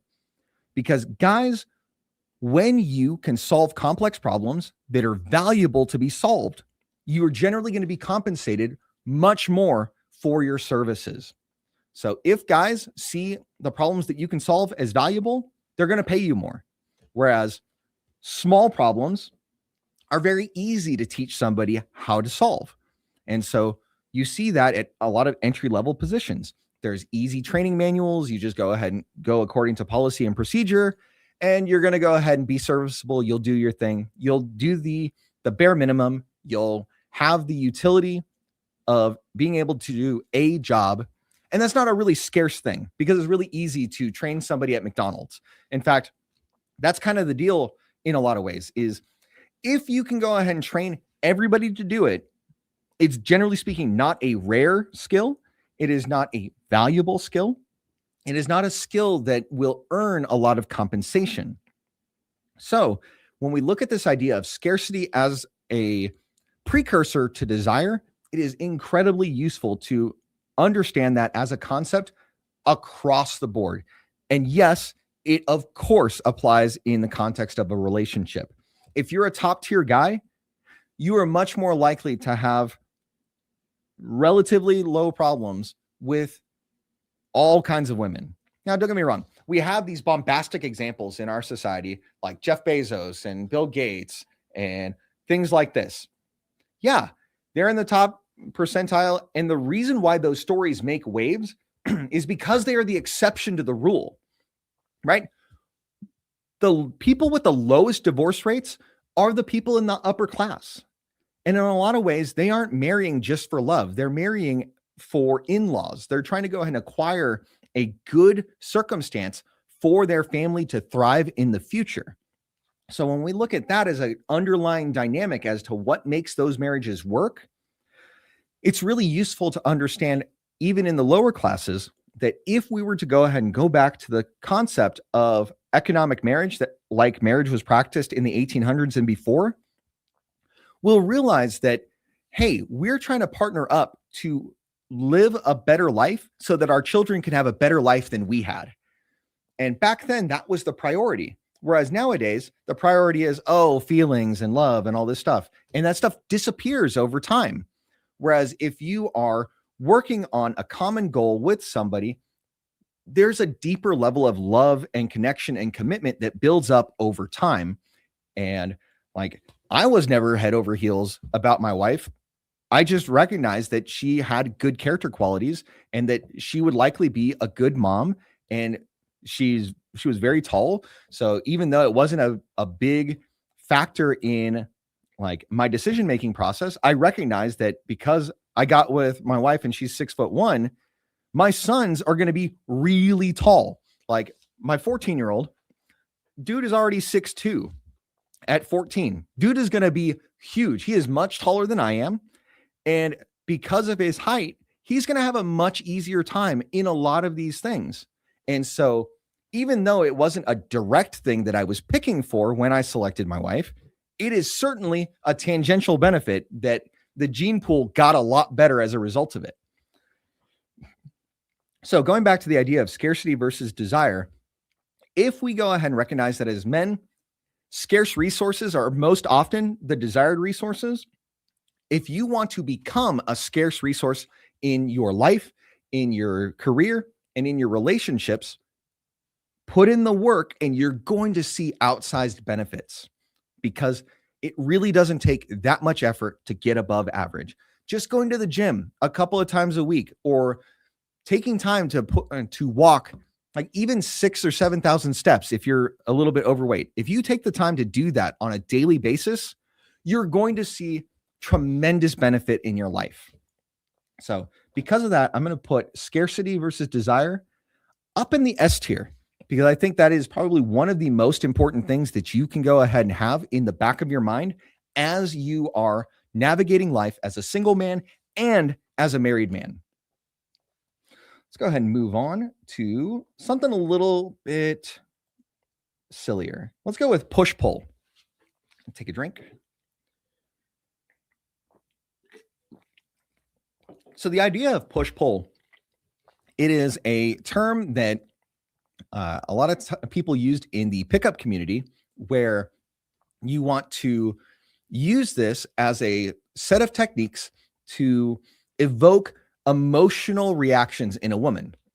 So you'll go ahead and like mess with her by teasing her a little bit, and then you'll go ahead and give her a little bit of comfort, so that you are giving her that roller coaster ride of emotions where she feels upset and then she feels happy, and she feels upset and she feels happy.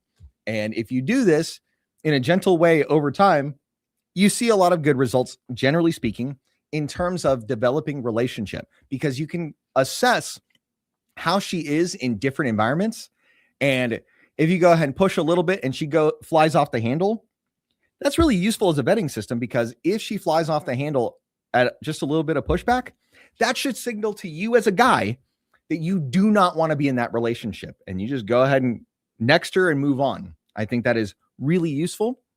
And then the idea of like seeing how she reacts and how she goes along with this is really helpful as a guy to get her to be more attracted to you. Yeah, it's a little bit manipulative if you're going ahead and using it specifically for that purpose, but I see it as kind of a form of leadership where you are showing her, hey, how is this relationship dynamic working? And how do we go ahead and act with each other when our emotions are stoked, and whether we're in a comfortable situation or whether we're in a like emotionally tense situation. Now, in terms of marriage, I think that pull is really useful, because it's nice to kind of like mess with your wife every now and then. And you see this differently in a marriage, generally speaking, than you do like in the early stages of a relationship. Like, if I were to go ahead and go in the kitchen and my wife is cooking, and I'll just go ahead and give her a firm open palm tap to the behind, that'll go ahead and rile her up a little bit. But of course, I'm going to go ahead and just give her a look to give her some comfort. And she's going to be, generally speaking, really happy with that exchange. It was just something to give her a little bit of a gift of just this jump of emotion, because women love to be emotionally driven in different ways. It is something that helps them to feel connected to you, even though, generally speaking, as guys, we don't like operating in the realm of emotion. We would much rather operate in the realm of logic and how do we think about these things? Whereas women are much more concerned about how they feel about a given thing. So push-pull, I think single guy, married guy, very easily an A-tier concept to have. You want to go ahead and have the ability to know what your left and right boundaries are. It's also useful as a testing tool early on in a relationship, so that you can see how she reacts to little stimulus that you provide on an intentional basis. I think this is really important and really helpful to a lot of guys. So let's go ahead and move on to all women are like that. I think that not all women are like that. And this is really more of an idea that goes back to the idea that female nature is unchanging and that a lot of women in society operate on a hierarchy that works completely different than how hierarchies work for guys. Now, hierarchies in men's world typically works like a pyramid, where there's a lot of guys at the bottom and relatively few guys up at the top. And that's just how it is. Whereas hierarchies in women world typically work really level. And when women step out of line, a lot of the other women will go ahead and jump on her and try to bring her back into line or to knock her out of the hierarchy altogether. So because guys, when they communicate with each other, there's always this subtle low-level threat of violence when men are communicating.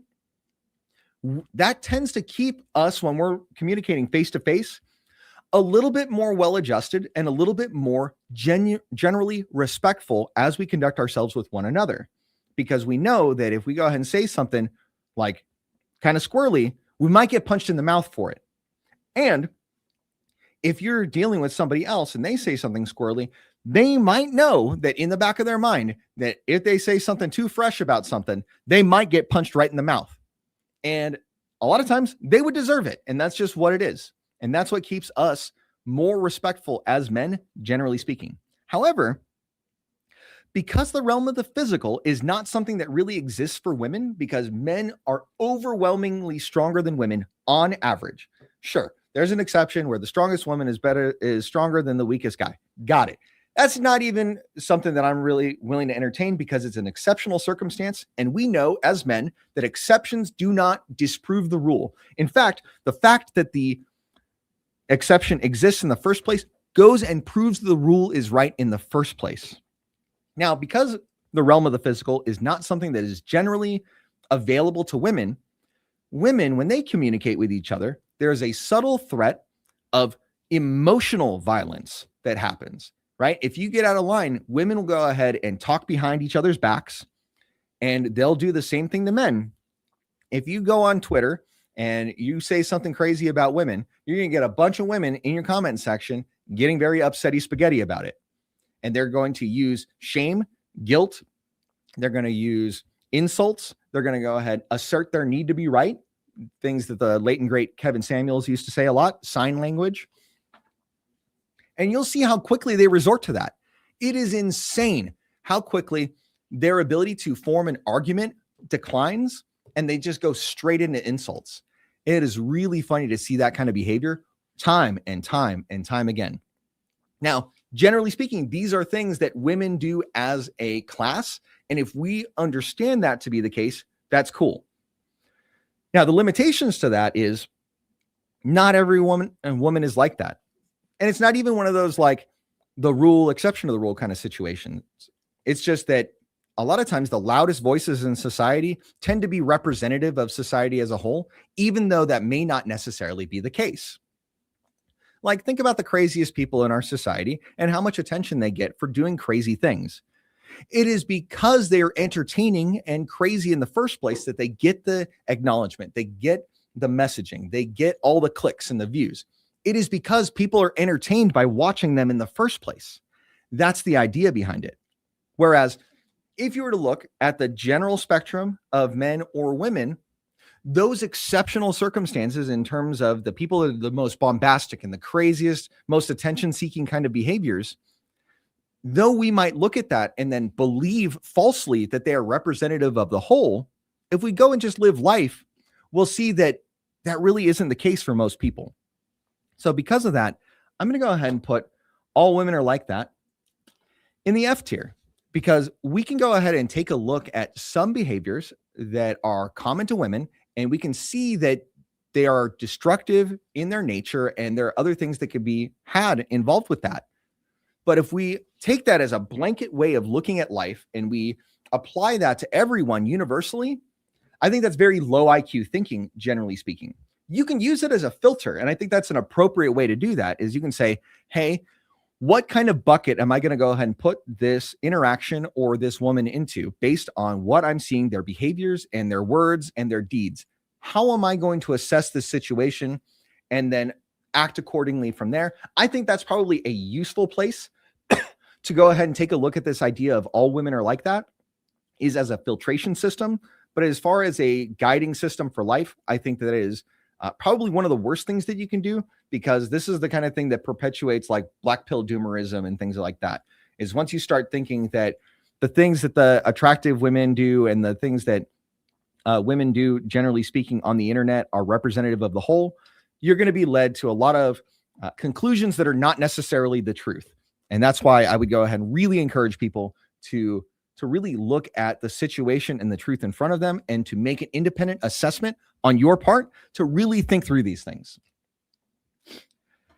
All right. So next up, we have got, let's talk about control of attention. All right. There are a couple of pieces to this puzzle. We can go ahead and look at controlling a woman's attention as, hey, trying to assert ourselves in terms of what we want their influences to be, or we can look at it as being guys and knowing what kind of things draw a woman's attention. And I think that those two fundamental concepts often are in conflict, because the idea of trying to tyrannically control what a woman does is, generally speaking, to a man's complete disadvantage to do. Another thing is that on the other side of the coin, it is useful to know what kind of things can draw a woman's attention and can cultivate attention in a woman. But because there is a lot of like pressure on men to try to control women in our society, and our society as a whole, like really wrongly puts that on guys in a lot of ways, because most guys, they aren't trying to control people. They're just trying to go ahead and live a good life. And they're just trying to go ahead and set the standards and expectations and boundaries that are more likely to lead to a better life. But because there is a subsection of dudes that go ahead and make this like a really negative thing in our society, I think that I'm going to go ahead and rate control of attention as an F tier idea, generally speaking, for both married men and single men. In terms of married men, like trying to control every little thing that your wife does is ridiculous. I think that generally speaking, in a good marriage dynamic where the dude is the head of the household and the woman goes ahead and submits to her man, it is much better off for you to go ahead and provide general directives and for you to come together on what your priorities are for her to get done. Because in a lot of ways, when you're in a traditional marriage like that, she is your employee and she is accountable to you for the things that she does throughout the day. And so long as you guys are on the same sheet of music about what those expectations are, I think you're much better off as a family that way, because then you can direct the efforts of your family and still leave wiggle room for her to have enjoyment of her hobbies and things of that nature and be able to do all the things that make her happy. You can have all of that at the same time. Now, what's interesting is when women go ahead and try to like bend this dynamic and they go, oh, you're not the boss of me. I'm not going to go ahead and do what you say. Well, if that's the case, why would we understand and accept that a woman would be submissive to a boss or a job? She'll go ahead and show up on time. She'll do what they tell them to do. She'll wear what they tell them to wear. She won't complain out loud. All of these things she's willing to do in shows of submission to a boss or a job, but she's not willing to do these things for her husband that takes good care of her. Like, to me, that's crazy. It's insane that we have this dichotomy, because if she's not going to go ahead and listen to you, then why are you allowing her to stay at home if she's not going to do the things that you have asked her to do as you've basically retired her out of the workforce? To me, that's insane. And that's something that really needs to be worked on in a marriage if you have that going on. So let's see. Next up, what do we got? Let's go with investment theory. All right.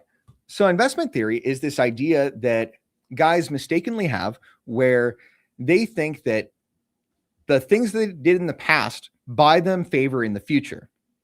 And in a lot of ways, there is some truth to that. But when guys rest on their laurels and they say, well, I did all these things in the past, oftentimes a woman's going to not say this directly, but they're going to say something to the effect of, yeah, but what have you done for me lately? Because women, they don't really care about the things that you've done in the past. They care about the present and the future. Whereas guys, what we tend to focus on when we're looking at a potential wife and all of these things, we're looking at past behaviors as an indication of what our future is likely to look like. Because we understand that even though it is not an absolute like banger of a predictive model, that's the best thing we have to judge on is a woman's past to gauge what she is likely to be like in the future. Now, when guys go too far on this, they'll go ahead and think that by doing all these things, like, oh, they went ahead and gave her flowers, they got a nice house for her, they did all these things. So because they did all these things, they should get benefits on the other side. And to me, that is what's called a covert contract. That is where you are doing something for the sake of getting something in return, and you are not articulating what that expectation is. And then when it doesn't happen, you get upset that it doesn't happen, even though you never told her what your expectations were in the first place. And to me, that's a really low tier thing for guys to do, generally speaking. I think it is, if you have an expectation as a guy, it is much better off for you to make sure those expectations are known and out front, so that if there's resistance to those expectations, you can hear that resistance ahead of time, and that you can deal with that based on the context of your relationship as you're going along. So investment theory as a whole, I'm going to go ahead and rate it as an F tier theory. Like in terms of, if you're doing this as a guy, you don't want to be implementing your life based on investment theory in relationships, but understanding that there is things that are wrong with the idea of investing and expecting something in return without expressing explicit like expectations of return. I think that that is a useful thing to have in the back of your mind. All right, let's go ahead and move on to the validation economy. All right, so in a lot of ways, we live in an attention economy, right? Where social media, in a lot of ways, has to do with AdSense, has to do with advertising. How much is the money going to be moving as a result of attention being had and attention being paid to other things? So there is a lot to be said about the things that people choose to pay attention to are often the things that will validate what they are doing. And this is really important in terms of girl world because of the way that they work in their like flat hierarchies. The more attention and validation that they get makes them feel a certain way. And so that'll lead a lot of women to do different things in their youth and when they're at their most beautiful than they would in their 30s. So a lot of times this will go ahead and show up in women posting scantily clad photos of themselves for clicks and likes as a means of pulling validation. And as they get older, when they get fewer clicks and fewer likes for posting those scantily clad photos, they end up doing more and more extreme things, or they get depressed as a result of it. And they have different issues where they have to go ahead and struggle with the fact that their beauty and their value as a woman in terms of their sexual marketplace value is declining. And they have a really hard time just really dealing with those things. It's tough for women to start out with such a high value. And we go ahead and talk about this a lot of times in the red pill spaces, like women getting a trust fund, that their responsibility is to maintain their trust fund, whereas guys have to build themselves up from the ground up. And it's tough for women to start out with this trust fund and they go ahead and get validation and attention and all that based on immutable characteristics that they were basically born with.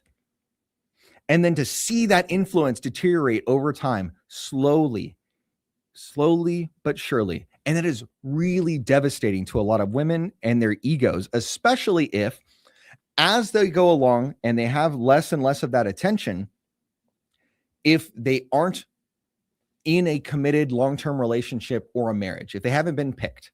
And I think this has a lot to do with why women will go ahead and use the term pick me to insult women that are displaying behaviors that are generally pleasing to men.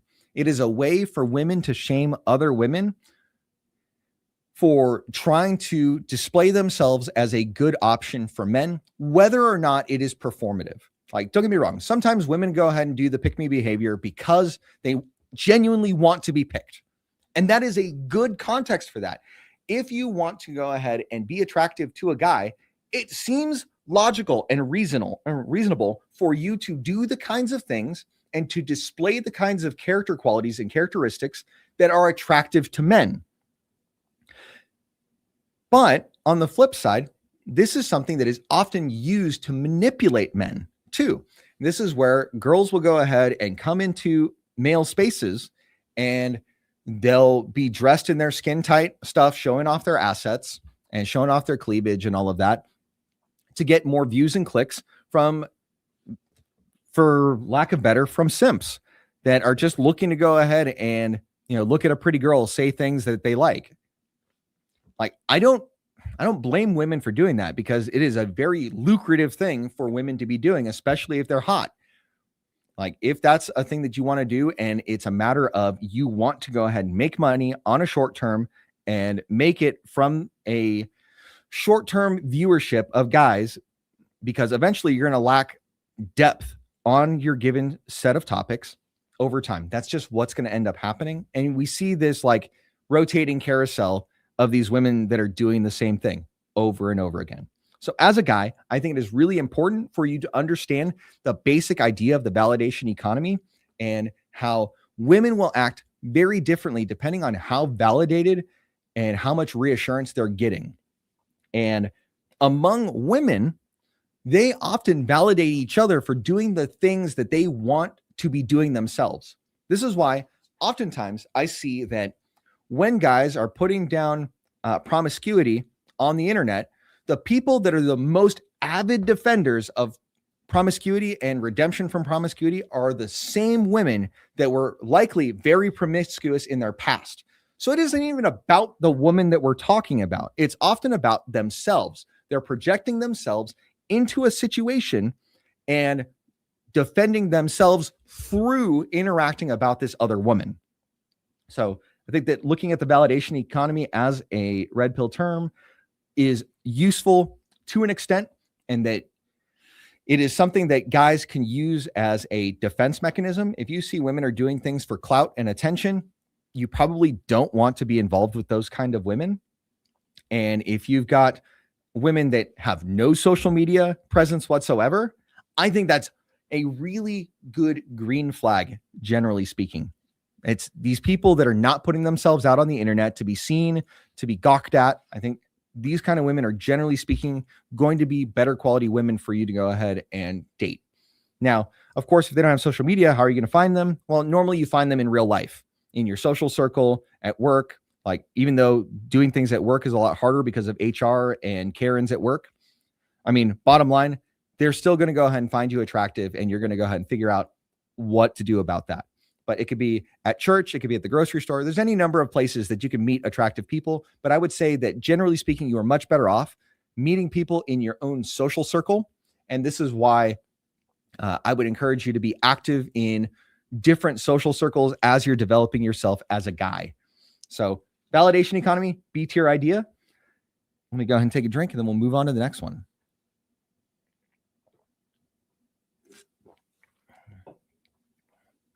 Okay. Next up, let's go ahead and talk about sex as leverage. All right. Sex as leverage can work in both directions. Most of the time, when we see this idea put out there, the idea is that women often use sex as leverage over men to get compliance from men. So a lot of times, guys are chained up and they're going to go ahead and make less than ideal decisions for themselves because the women in their lives are holding sex over their head. I would say that you are better off as a guy to resist any of these efforts to henpeck you or to go ahead and beta-tize you through 1,000 concessions. I think that generally speaking, when a woman tries to go ahead and leverage sex against you, you should not accept that behavior and that you should actively resist it, because this is another form of testing. They're testing to see if they can get your compliance by taking away sex off the table. I think that generally speaking, guys are much better off if they were to go ahead and look at this test for what it is and stand up for themselves, stand up for what they believe in, especially in a relationship and a marriage, because you don't want to let this become a trend in your marriage. Because once you go ahead and let your wife rule you with what's between her legs, she's going to consistently try to rule you with that. And it is so important as a guy to not let that happen, because once she goes ahead and does that and she sees that that works on you, she's going to just keep using it over and over and over again, to the point where you as a man will be a shell of your former self, and she will not be attracted to you because you've given in to all of those things along the way. So in so many circumstances, in so many ways, you have to go ahead and resist the temptation to just buckle and give in those times where she is testing you to see if you are going to stand up to her. You should stand up to her. And if this is going to happen early on in a relationship, I'm going to go ahead and say that this is probably a red enough flag that is worth soft nexting the woman. If she's going to go ahead and play games like this and try to compliance test you, I think you are much better off walking away for a short period of time and letting her come and re-engage, because she is going to see that she cannot manipulate you. And if she can't manipulate you, that is going to be incredibly attractive to her, because women want men that are willing to stand up to them, because the kinds of guys that don't stand up to them are the kinds of guys that are easy to get pushed around by the winds of change. And for the most part, women are looking for a guy that is strong and can go ahead and stand the storms and the tides and can handle all the emotional roller coaster. Those are the kind of guys that are the most attractive to women. And why they test you in these things is to see if you are the kind of guy that you say you are, and to see if you're the kind of guy that bends or breaks when the storms come. Because let's be honest, we're all going to screw up at some point as guys. That's just a fact of life. A lot of times it's a matter of how we conduct ourselves after we screw up that shows our character for what it is. And if we can do those things over time, these are so important for us to go ahead and pick up our burdens as a whole and walk through life.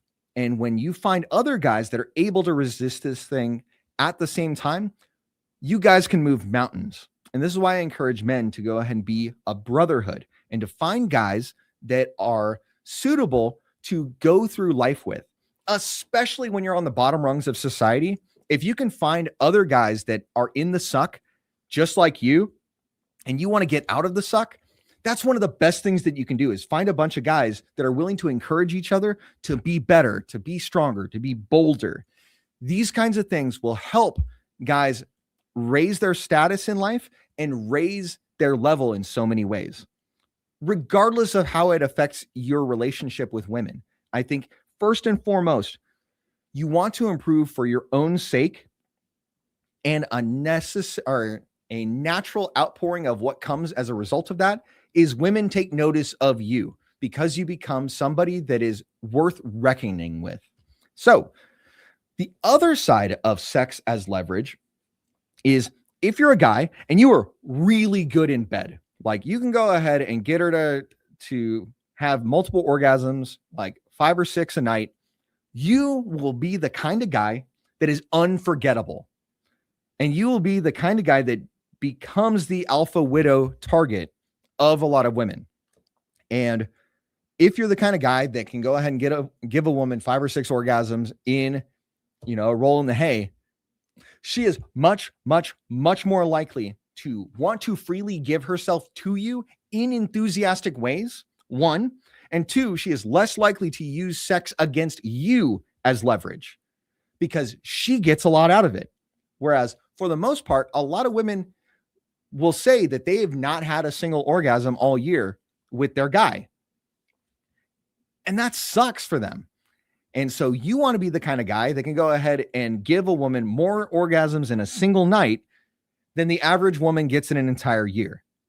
Because that way, when she is walking around in society, the other women can tell that she's got a lot going on, which is really interesting because they had like these antennas that can go ahead and see the social hierarchy around them.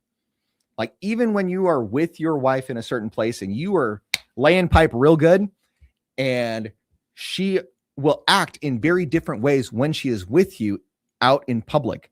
And the women will be able to see that dynamic at play. And those women will go ahead and be more likely to pay attention to what's going on in that dynamic.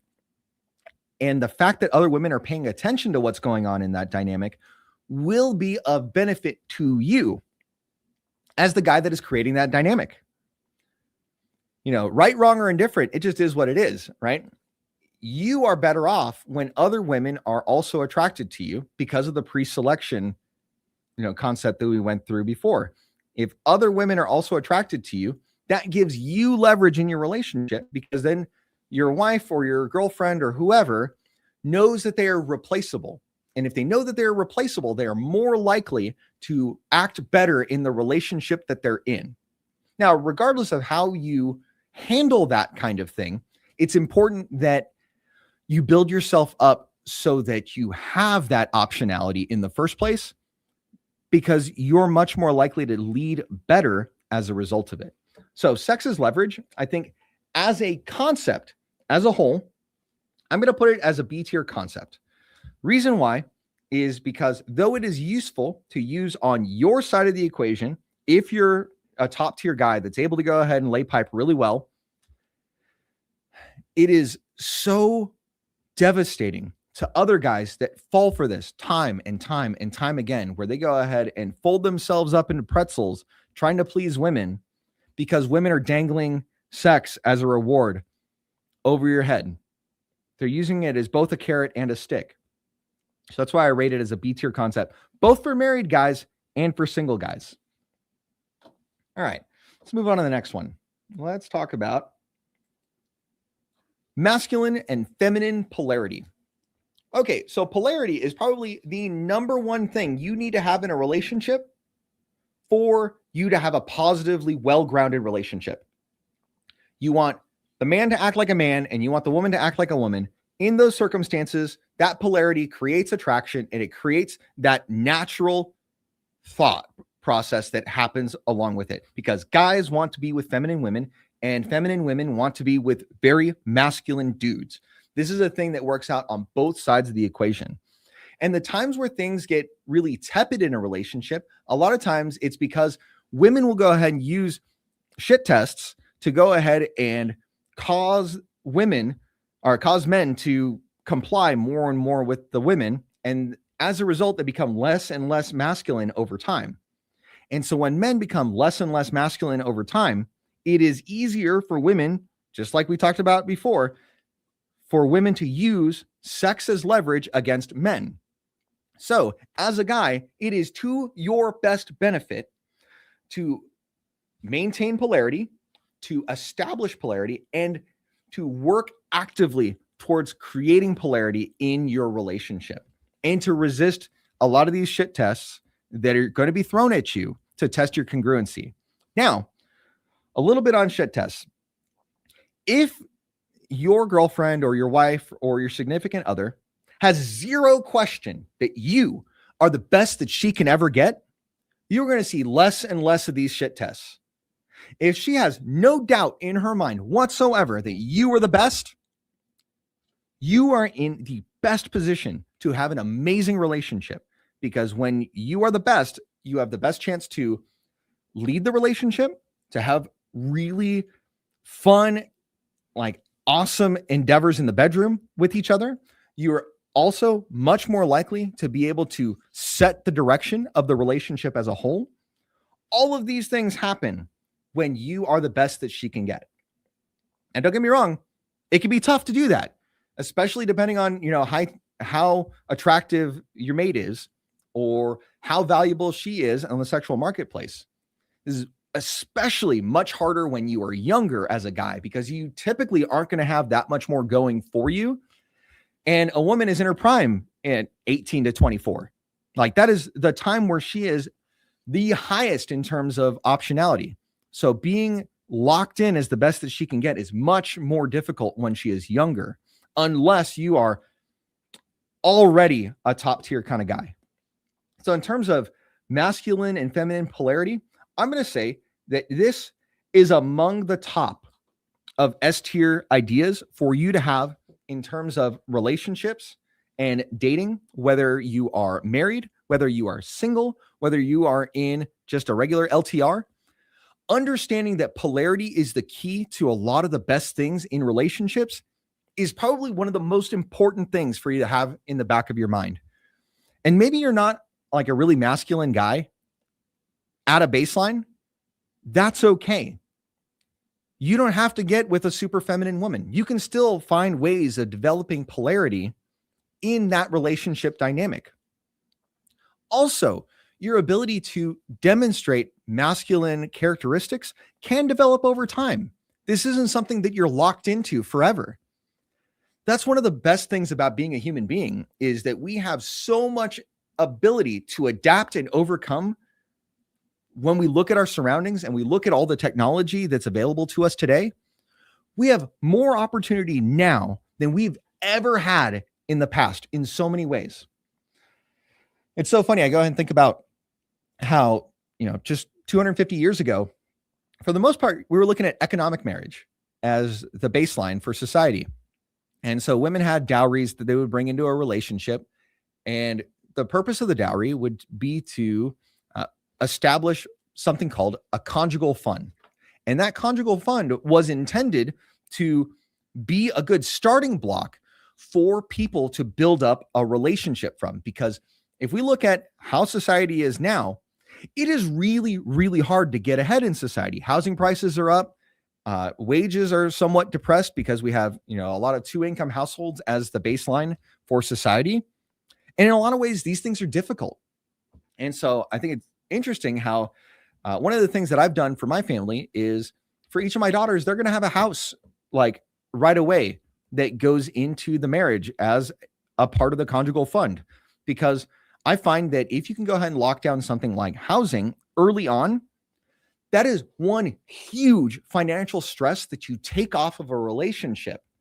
And once you have fewer financial stresses, you can go ahead and work towards the important foundational building blocks of building a solid marriage in the early years without those levels of stress. And so having a dowry for my daughters is something that I am doing to go ahead and support them in their efforts, right? So when a guy asks, what do they bring it to the table? Not only are they going to be well-raised in a patriarchal household with respect for men and understanding the value that men and women both bring to the table, she's also going to be very feminine. She knows how to do a lot of stuff around the house. She knows how to take care of babies, and she's going to have a house as a dowry. So because of the things that we are doing as parents to help our daughters to be great options in the dating marketplace, we expect that they're going to have access to better quality guys, because I'm, as her father, protecting her from a lot of the crazy things that happen in society. All right. So let's see. Let's go ahead and talk about the emotional roller coaster. All right. The emotional roller coaster is something that was originally brought up in the pickup artist communities and is also transferred over into the red pill as a whole. I think the idea of the emotional roller coaster is incredibly useful to a guy if you know how to direct that roller coaster. If you know how to guide her along the path through the ups and the downs and the times where you spiral and the times where you go ahead and do the loop-de-loops, if you're able to control that process and kind of lead her along the way, you are much more likely to get better results as a guy, because women love the thrill of the chase. They love emotion. They love being in a relationship where they feel alive. And don't get me wrong, as you get into a seasoned marriage, they need less and less of this. but it doesn't mean that you shouldn't stoke the emotions on a regular basis for not only her benefit, but for your own benefit as well. It works great on both sides of the equation. So I think that generally speaking, in a marriage, it's incredibly important to understand that the emotional roller coaster still applies. And if you're a single guy, if you understand that women want an emotional ride, you are much better off in the way that you're going to interact with women, and you are much more likely to get the best out of them. Because if you can go ahead and show them a good time on an emotional basis, that makes it really easy for them to bond to you. And you want them to be bonded to you, because if they bond to you, then you're much more likely to have the kind of influence that you need to lead them in the right direction to be a good complement to your life as a guy. So I'm going to put emotional roller coaster up at the top of B tier. It's not, the most important things for you to know, but it is useful as a tool and as a utility. And I don't go ahead and take it too far past that, but definitely useful overall. I'll take a quick drink and then we'll move on to the next one.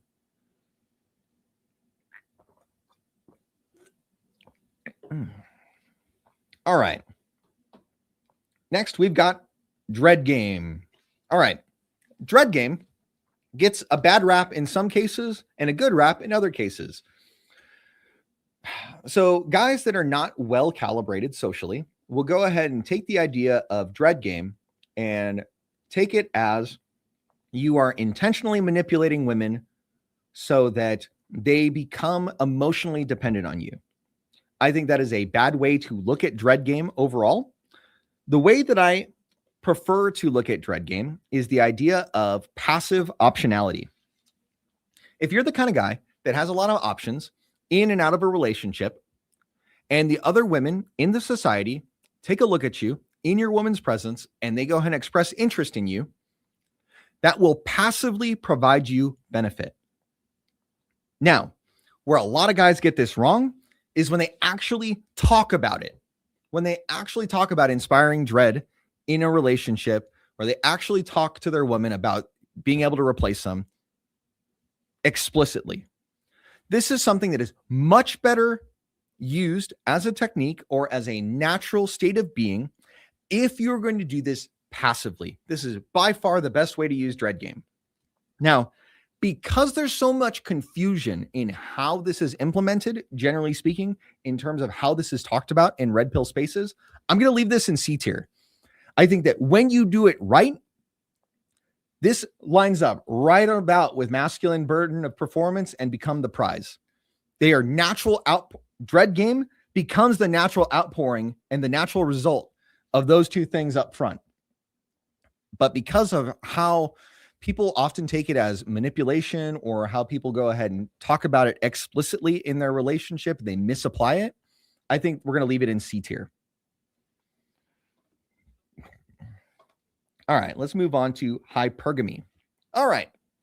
So nowadays, women want to date and mate up and across social hierarchies. This is a thing that we know and we can observe throughout our society. This leads women to want to be with the best possible man that they can be with. This also leads women to do crazy things, like they'll go ahead and sleep with guys that are way more attractive to them, thinking that they can go ahead and lock the guy down. So hypergamy can make women crazy sometimes. So be aware that that is a thing that happens. Now, having an understanding of how hypergamy generally is applied across the board in relationships is a useful thing to understand. Now, I'm not going to agree that you do these things for the sake of being a woman's hypergamous best interest. I think that you are much better off doing these things to be your own best version of yourself in accordance with your own objectives in life. But to have hypergamy and to satisfy a woman's hypergamous question of whether a guy is the best that she can get is generally to a man's advantage. So we talked about this quite a bit. So I'm going to go ahead and just slap this up in the top of A tier. Hello, top of A tier. There we go, top of A tier. Because Though there are some limits to its usefulness, just having that in the back of your mind as a guiding principle for you in the society, both as a married guy and as a single guy, this is such a useful frame of reference to refer to over and over again, even if it isn't your primary guiding star. All right, let's talk about outcome independence. Outcome independence is the idea that whether you succeed or you fail at a given endeavor, you are going to be okay as a guy. This is something that is really important that a lot of guys lack in our society. A lot of guys are overly concerned with what she thinks, what she feels, what everybody else around them thinks about them. Because a lot of guys don't have confidence that is rooted in competence that is developed over time. And so if you are a guy and you can live life on your own terms and be genuinely holding to your own convictions and what you want to be doing in life, and you do not care what the outcome is, I think generally speaking, you are much better off as a guy, whether you're in a relationship or not, whether you're in a marriage or you're not.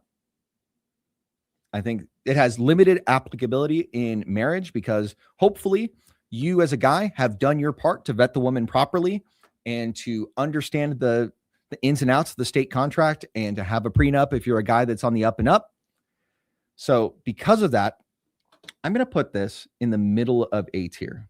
Ooh, A tier is getting real thick. It turns out that the red pill has a lot of really good things to know in marriage and in relationships as a whole. So let's go ahead and round it out with the last three.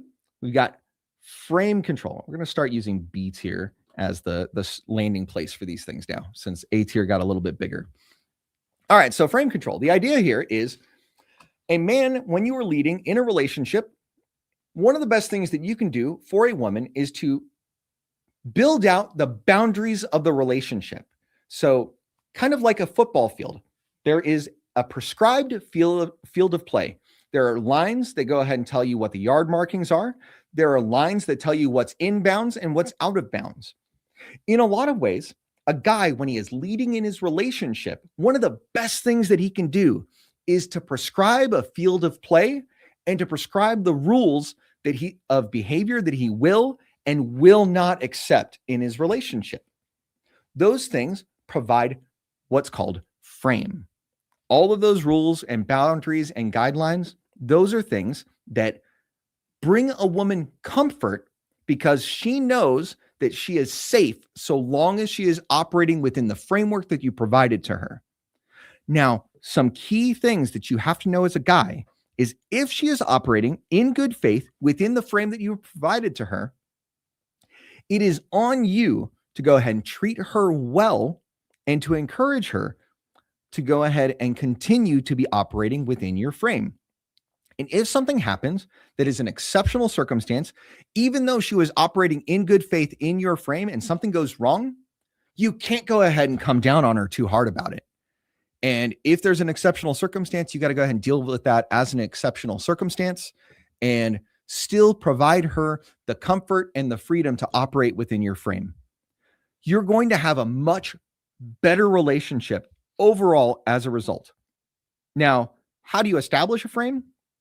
Well, a lot of that is by determining what you will and will not accept in a relationship.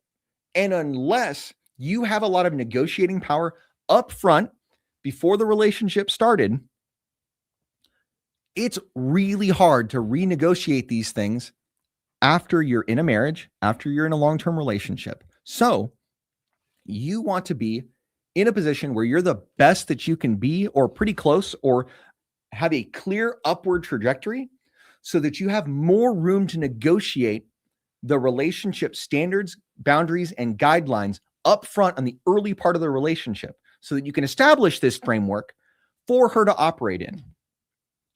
However, a lot of guys try to do this after the fact. And if you're doing that, just know that at the start of it, she's going to resist you really hard. And she's going to go ahead and put more fitness tests and more shit tests in front of you to test your resolve and to test you along the way to make sure that these things actually make sense for her and for you and for the relationship.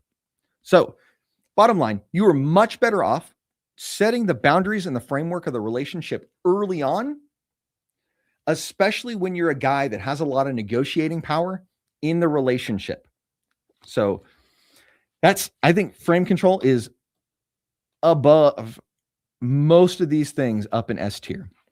If you can control the frame of your relationship and provide her the comfort that comes with operating within your frame, she is much more likely to listen to the things you have to say, to go along with the direction that you provide for your family and in your relationship. And she is much more likely to be along for the ride and to be a strong complement to your relationship. Let's go ahead and move on to the last two.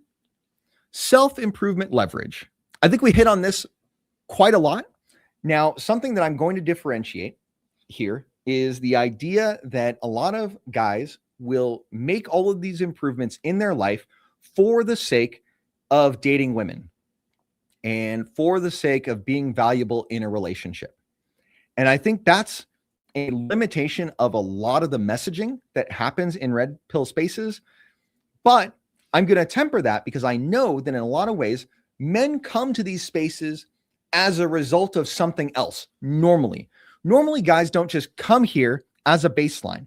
Normally, they come into the red pill as a result of getting burned in a relationship, not seeing results with women, and wanting to be partnered with somebody. And I think that is a really natural proclivity for men to have, is for them to want to get together with a woman, have babies, and to have a family. That is an honorable thing for all guys to do. And don't get me wrong, if you are not in a position where you aren't doing that, it doesn't mean that you're not honorable. I'm just saying that goal in and of itself is an honorable goal to have. And so that brings a lot of people to the red pill space. So a lot of guys have the mistaken notion of self-improving for the sake of women. And so in a lot of ways, they end up in this gynocentric trap where they're doing all these things for the sake of women rather than for the sake of yourself. And having your optionality and your benefits from women be a tangential benefit that goes alongside. So I think that's really important to differentiate. And so I'm going to go ahead and put self-improvement leverage right here at the top of A tier. Let's see. Let's go ahead and put it past hyper. Hello. Hypergamy, go that way. There we go. Boom. Self-improvement leverage. I think it is one of the best things that you could be doing as a guy, but I think that it's most important for you to understand that this is something that is likely to be a lifelong endeavor for guys. And when you stop self-improving, these are the things that are going to cause you to see declines in your relationships over time. Now, the last, but certainly not least, red pill concept that we're going to go ahead and go through is mission over women. Oh, it says over twice. Okay. Either way, mission over women is the idea that we're trying to go for here.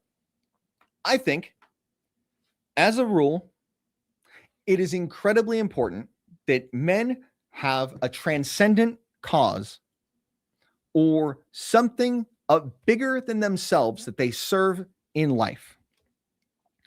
I think that a lot of guys, to their detriment, put a woman and their relationship in that position. And as a result, they fall for a lot of the tests that women do because they pedestalize the woman and they end up being treated like a fan rather than a leader. So in order to prevent that, I think that it is generally in a man's best interest to focus on his transcendent cause and his life's mission above the interactions with women. Because that keeps him grounded and focused, and he is able to do the things that make him valuable, not only in his relationship, but society as a whole.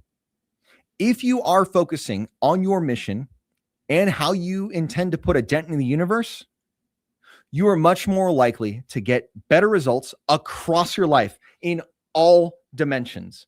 And as a secondary benefit, you are likely to see huge benefits in your relationships with other men and with women. as a result of being mission-oriented and mission-focused.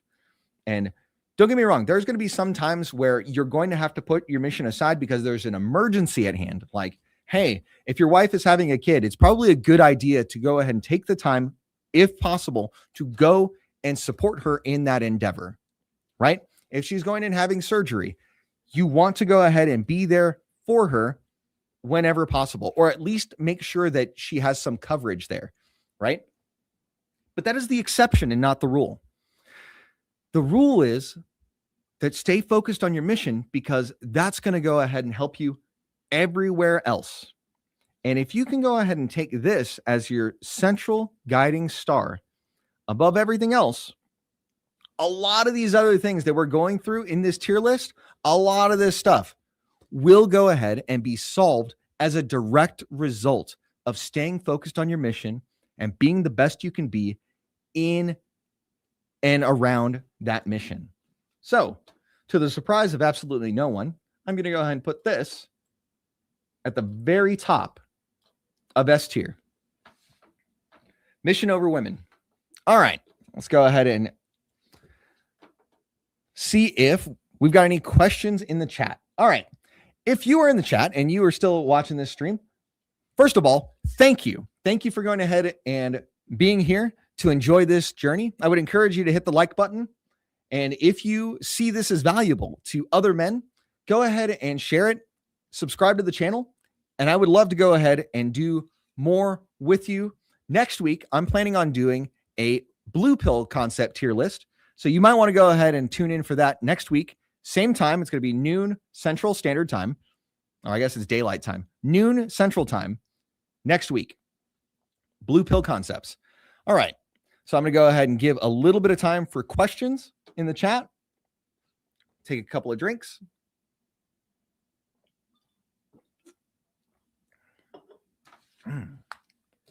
For those of you who have recently tuned in and maybe not familiar with my work, the general thesis of my channel is that I believe that men want to be heroes and that women want to be with heroes, and that heroes are not just born.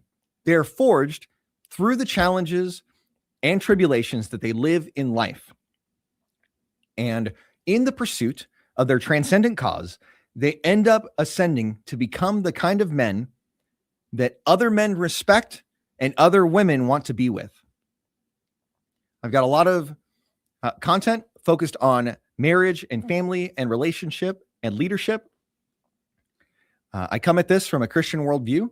I'm not one of them blue pill beta simp Christians. I do believe that men have a fundamental responsibility to lead in their relationship, and the divine order for family is God, man, women, and children. I think that's just what it is. Feel free to disagree, but I think that most men that read the word will see that as a clear scriptural blueprint for people. So let's go ahead and do a quick review.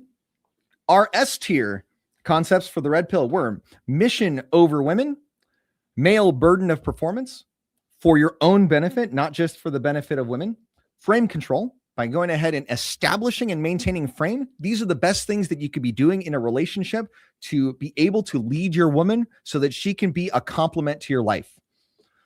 Maintaining and establishing masculine and feminine polarity are essential elements of handling good relationships and fostering an amazingly fulfilling relationship with a woman. Becoming the prize is another S tier concept. And the idea is when you are the best that women can get, generally speaking, you are likely to get more and more attention. It's kind of like the rich keep getting richer. In the same way, the guys that are at the top tend to get the pick of the litter. That's just what it is. Women want to be with the kind of guys that are at the top. It's just how you deal with it. Pre-selection is the idea that women want to go ahead and shortcut the vetting process of men by trusting what other women think about the guy. You'll see this in chat groups where women will go ahead and talk about their date, and they'll talk about how things went. It also works in real life in that if you're the kind of guy that hot women find attractive and you're with a hot woman, other hot women will go ahead and also look at you in the relationship and be more likely to be attracted to you. Next up, don't pedestalize women. This is a commentary on the gynocentric social order, how a lot of times guys will just bend over backwards for women, generally speaking, and that it is not generally a good thing for you as a man to go and put her above yourself, because then eventually the woman will look down at you as a fan and not look up to you as a leader. We also talked about fitness tests, and this is also called shit testing. And the idea is that oftentimes women will go ahead and test you to see if you are congruent with the kind of guy that you say that you are. And so by seeing these things for what they are and navigating them properly, this is among the top level skills that you can develop as a man for the sake of building out relationships, whether you are single or married. Scarcity versus desire goes ahead and talks about the idea of the things that are more scarce tend to be more valuable. And so if you have more scarce skills, abilities, and talents, you are likely to be making more compensation in your business and in your job and in your career. Also, in like manner, if you are a scarce guy, if you are a top 5% guy, there's a lot of women that are going to be attracted to you. So it is to a man's best interest, if having a relationship and having high compensation is something that you want to be doing as a man, you want to cultivate yourself in such a way to be a scarce resource in the marketplace. We also talked about self-improvement leverage, the idea that if you're improving yourself as a man, that you're much more likely to be a great option to women around you. So this is one of those things where people misunderstand that self-improving should be about you. It shouldn't be about attracting women as your primary goal. Next up, we had hypergamy. Hypergamy is the idea that women tend to mate and date up and across social and economic hierarchies, and tells us that a lot of times women are trying to satisfy the question of whether this man is the best that I can get. And if you are the hypergamous best option to the woman that you're with, you're likely to get outsized benefits as a result of it. We talked about game and how game is something that is useful to have to stoke the emotions and to learn how to play different games with your wife and with the women that you're in relationship with, or women that you are trying to curry favor with, and to know how different games work in mating and dating. You are much better equipped to deal with a lot of the crap tests and a lot of the situations that'll be thrown at you as a result of participating in the sexual marketplace. We also talked about female sexual gatekeeping. This is as opposed to men's gatekeeping of relationship. It turns out that at the lower levels of society, women gatekeep both relationship and sex. But as you ascend as a guy, you are much more likely to be in a position where you can negotiate stronger and better terms for yourself in a relationship, which is why it is often said that men are the gatekeepers of relationship. We talked about having an abundance mentality, which is the opposite of having a scarcity mentality. So if you've got abundance in your life, whether it is financial, whether it is in terms of health, whether it is in terms of optionality with women, any single opportunity that slips through your grasp is going to be less negatively effective to you as a guy. Like if you got a bunch of money and you end up with a flat tire, you're not going to go ahead and cry about what it's going to cost to fix the flat tire. You're much more likely to be able to absorb that loss and move on and to be strong and to continue along. Whereas if you're a guy and your economic situation is not great, a flat tire can be devastating to you. So these are things that are important to recognize about having an abundance mentality. So I talked about your ability to walk away as a guy. This is probably one of the strongest levers of power that you have as a guy early on in a relationship, is the ability to walk away. If you're the kind of guy that women want, if you withdraw your attention from them, it is a signal to them that they've done something wrong. And it's a signal to them that you are confident enough in your position in the hierarchy that you can walk away and that you can replace them. Now, in the context of a marriage, I think this is also a very strong position for a man to be in, is for you to have the confidence that if you walk away, that you're going to be okay. And that even if something happens, setting yourself up in such a way that you act in confidence will land you in better situations in your marriage, even if it has to come to walking away. Because if you are checking all the boxes in terms of being a high value guy across the spectrum, you're going to have an easier time on the landing. Outcome independence. We talked about this a little bit. This is the idea of whether something goes right or wrong, you're going to be okay with what the outcome is. This relates very closely to abundance mentality. They're very interconnected in a lot of ways. We also talked about maintaining mystery. For those of you that didn't tune in earlier, maintaining mystery is the idea of not being explicit and telling her everything that you're doing and giving her every little detail. Because when you do that, you withdraw the ability for her imagination to fill in the blanks on a lot of things. And most of the time, when you let her imagination run wild within a structure that you've provided for her, you're likely to see better results. And if there's no mystery in the life and you're just always there, you're always connected to the hip, you're more likely to see a situation where she treats you with contempt, and it's just generally not going to be a good thing for you in a relationship. We also talked about the idea between emotional and logical attraction. A lot of times we go ahead and look at women and the decisions that they make when they get with like jerks and bad guys. And we're like, what the heck are you doing? Why in the world would you get with this jerk when you can go ahead and get with this perfectly acceptable guy? We see logically that things don't make sense, but we fail to recognize a lot of times that women will go ahead and react emotionally first, then logically, generally speaking. And when we recognize that women appreciate an emotional roller coaster along the way, it makes perfect sense to us why they will pick bad guys earlier on if they don't find like really strong, good dudes early on in their process. We also talked about the wall. The wall is a concept where, hey, after 30, women's sexual marketplace value tends to decline precipitously because the things that we primarily look for as guys in women in terms of their sexual marketplace value is their youth, their beauty, and their fertility.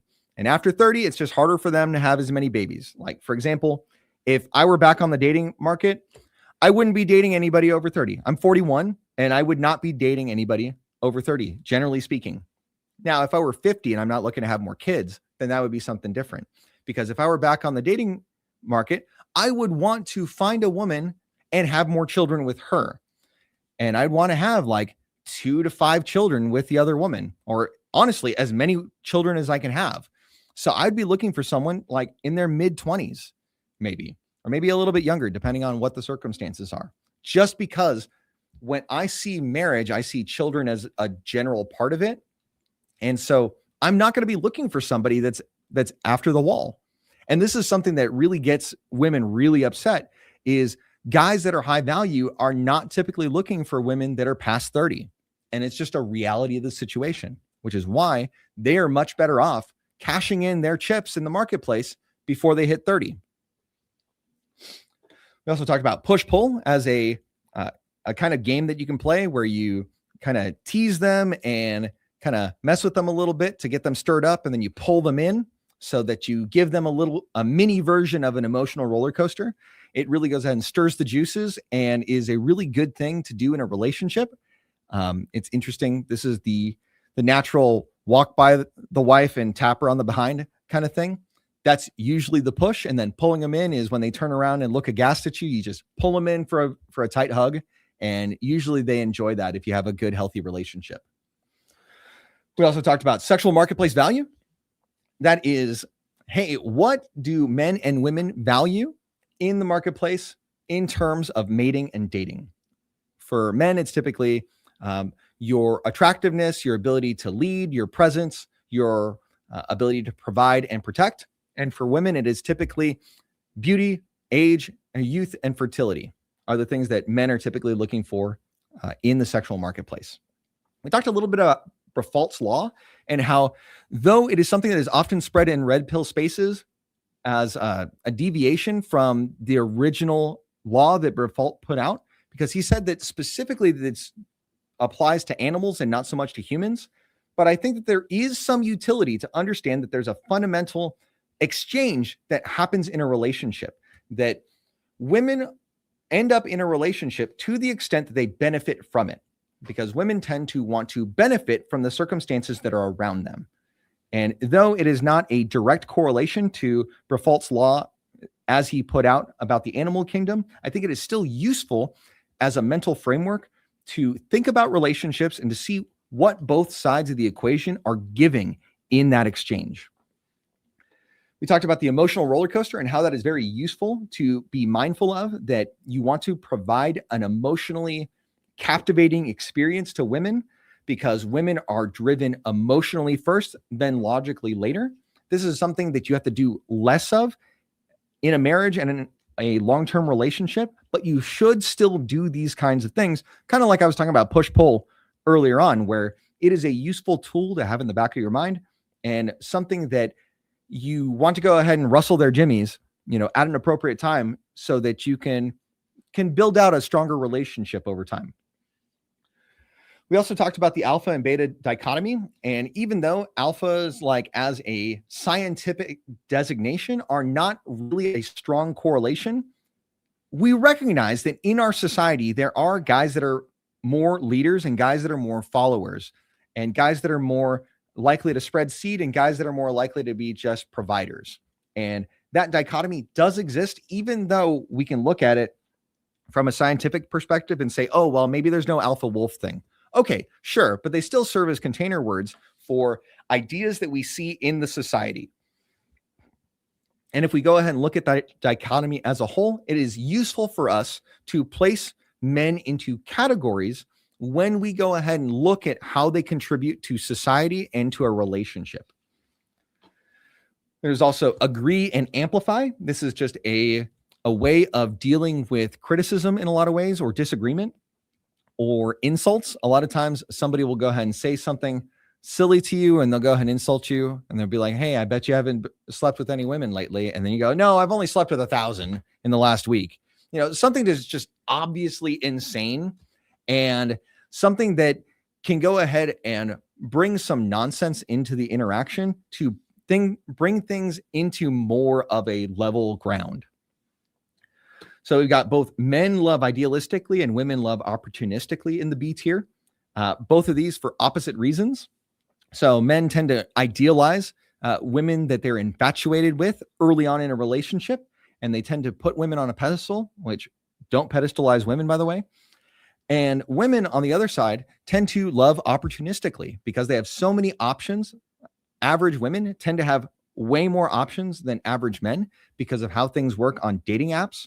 It doesn't mean that they have equal or overwhelming optionality in terms of long-standing relationships or marriages. It just means that they have more optionality in terms of short-term relationships.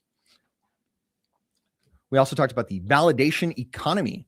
This is the idea that attention runs society and that women ride and thrive on validation as a whole. So when you validate women that you're in relationship with, do so cautiously. And if you are not in a relationship with women, you should not be giving your validation freely to women that provide you no value in return. This is the problem with simps. They validate these women, and the women have provided nothing of value to the guys in the first place. We also talked about sex as leverage. This works on both sides of the equation, but generally speaking, we see this as a fertile ground for women to beta-tize men and to henpeck them by using sex as a carrot to get men to do things that they want to do. However, as a guy, you can also use sex as leverage by being able to lay down pipe really well. And if you're able to do that, women are less likely to use sex as leverage against you. And you are much more likely to go ahead and get a woman to get into bed with you enthusiastically because you've proven over time, historically, that you've shown them a good time and time again. Like, I really don't have any effort trying to go ahead and get my wife in bed. I just go ahead and look at her and just be like, hey, you want to? And then she's like, usually good to go because, give it 5-10 minutes and we're like ready to put her on a good ride. Let's see. In the C tier, we had marriage skepticism. This was a really controversial thing because marriage in our society in the West is a really thorny situation for a lot of guys because the marriage agreement with the state is inherently unfair to men in a lot of ways because of how hypergamy and all these other things work. Because generally speaking, women seek guys that are more successful than they are. And so even though the laws on the books are technically written in a gender neutral way, it is most often because of how women choose men that men are likely to be the ones that are paying alimony, paying child support, and forking over a good amount of their assets. So men, I would encourage you to go ahead and be really careful when you decide to sign on the dotted line, to know what you're signing and to know what you're getting into. And if you're a man of means, or if you're on your way to becoming a man of means, I would highly encourage you to go ahead and get a consultation with a family attorney and get a prenup put into place on an appropriate way. If you're also a man of means, I would suggest that you also pay for the woman in the picture to go ahead and get an attorney to look at the prenuptial agreement on their side too. You want to make sure, for the best benefit of everyone involved, that both sides have representation, so it is less likely that a judge will throw it out in a divorce proceeding. Now, a lot of people that are Christian will go ahead and be like, oh, why do you need a prenup? This is terrible. That's an abomination. Marriage is supposed to be a contract between one man and one woman for life. Got it. However, there is nothing inherently moral about the default state contract. And by the way, the default state contract is a prenuptial agreement in and of itself. It's just the default. So all you're doing by putting in a prenuptial agreement is you are customizing the terms of the dissolution of marriage in such a way that is customized to you and your future wife. That's all it is. You're just substituting one set of rules for another set of rules. That's it. There's nothing morally wrong with having a prenuptial agreement. All right. Next up is spinning plates. I think spinning plates early on in the dating phase is a useful thing to be doing so that you can go ahead and cultivate optionality and you can get a good taste of different kinds of women and how they are, and so that you can learn the kinds of things that you will and will not accept, and that you're going to stoke these things like pre-selection up here by having multiple plates that you're spinning at the same time. I think that this is not a good thing to be doing as a married man, and so this is why it's going down in C tier. Generally speaking, it is not good, and most women will not accept this from most men. Now, if you're an exceptional guy, there's going to be differences there, and right, wrong, or indifferent, it just is what it is. It's just the reality of the game that is played as it is played now. Though I would encourage men not to do this if you're married. All right, dread game is a often misunderstood concept that is a logical entailment of the idea of pre-selection and of becoming the prize. But because of the way that it is often articulated, I put it into C tier. Now, dread game, just a quick review, is the idea of having the ability to show the woman in the relationship that you are valuable outside of the relationship and that you have the ability to walk away. Now, a lot of guys make the mistake of saying this explicitly to the woman, to say, I can replace you, right? It decreases the value of dread game because a lot of times, if you are valuable, it's kind of like being the king. The king doesn't have to say that he's the king. The king wears the crown, he acts his part, and people around the court can see that he is the king. Likewise, if you are the man and you are her best option and you're a guy that a lot of other women are attracted to, she can tell. When you go out to a restaurant and the waitress takes a look at you and takes a look at your wife and she goes ahead and starts flirting with you, all the women in the restaurant can tell what the hell is going on. And so dread game It is a useful thing, but because it is articulated so poorly so often, I put it into C tier. All right. Now we've got, she's not yours. It's just your turn. I think this is a really damaging thing to think about and to carry on in your relationships. There is some truth to this, right? Because of how women have a lot of this opportunistic optionality, there is this thought process that they could just trade out guys left and right. And at the lower rungs of the ladder, this is very true. Now, the women at the top tiers are looking for the top tier guys. And so they are not going to go ahead and trade out top tier guys willy-nilly. And so this is a matter of where you are in the hierarchy and the kinds of women that you're dealing with. And so because of that, I'm putting it into D tier. I think that generally you can have it as a filtration system in the back of your mind, but if you overly attach yourself to this thought process, it can be very damaging to you and relationships that you end up in, especially if you're married, right? If you're married and you are doing the things to stay on the top of your game, for the most part, you can kind of disregard this, right? If you are putting in the work, it is very difficult for you to be replaceable, especially if you're older, you've already done the work, and she's older. There are fewer guys that are going to actually commit to her at the same level or better than you have, based on the wall and SMB and things of that nature. Also in D tier, we've got female nature is unchangeable. I think this is a useful thing to use as a filtration system, but is not useful to have as a baseline assumption across all women. I think that a lot of times, if you are a women's hypergamous best, that she is much more likely to follow along on your program and want to go ahead and follow the things that you ask her to do, because she's going to have things like this dread game thing going on in the back of her mind, where she wants to more conform to what is pleasing to you so that she is your best option as well, at least reasonably so.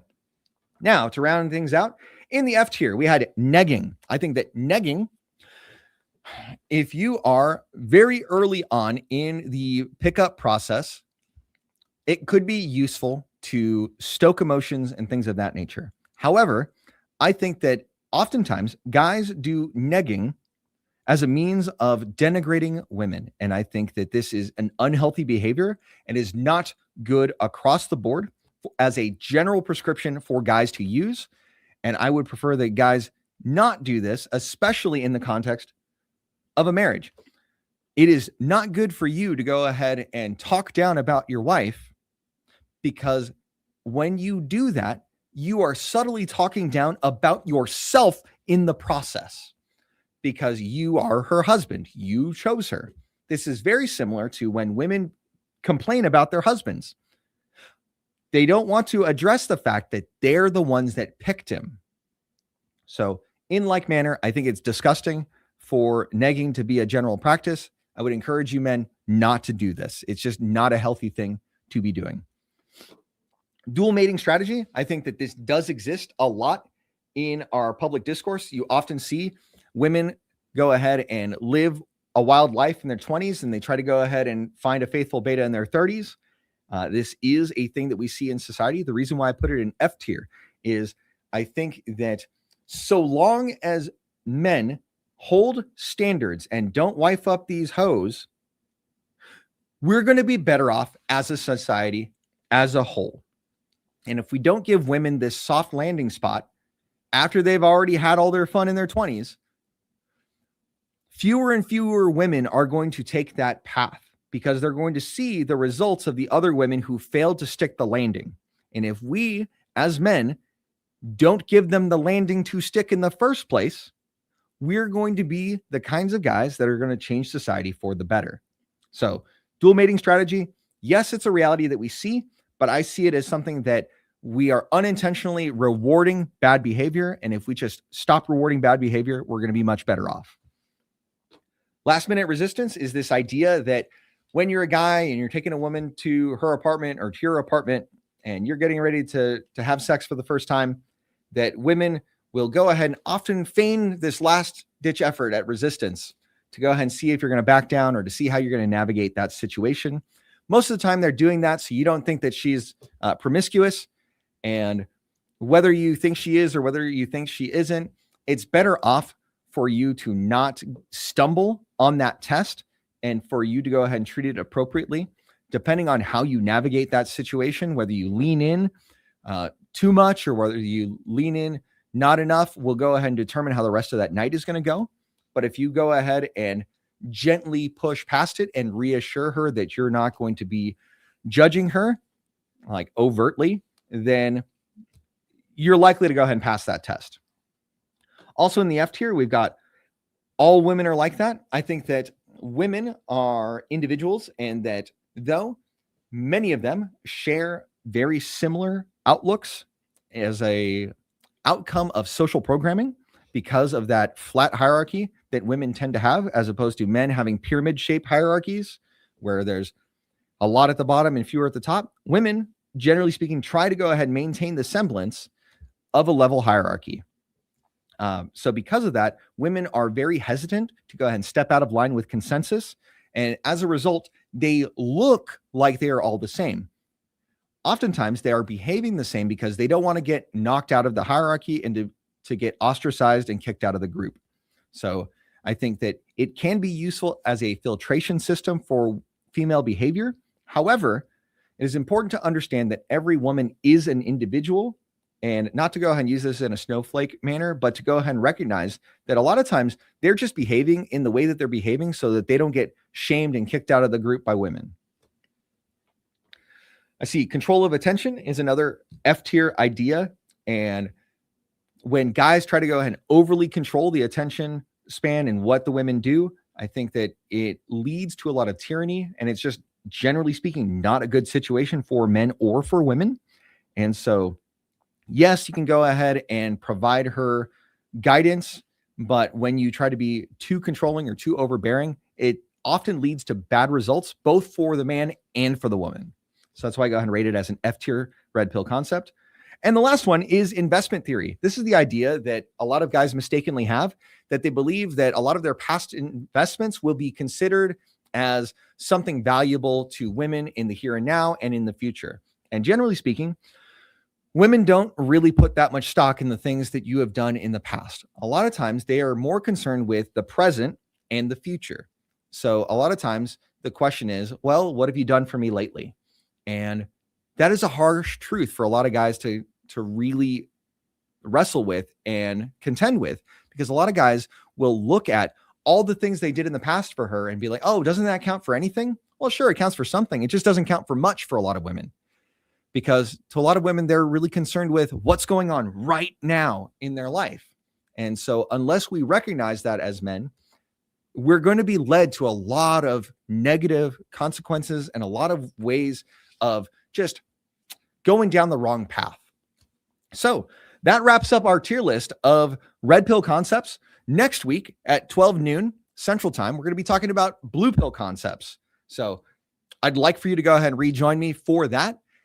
If you enjoyed this content, go ahead and give it a like, hit the like button, share it with a guy that you think can go ahead and benefit from this message. And if you benefited from this stream, you might want to go ahead and subscribe to the channel. We've got lots of things going on here, and I look forward to seeing more of you later. Thank you so much for tuning in. I hope you all have a fantastic rest of your day.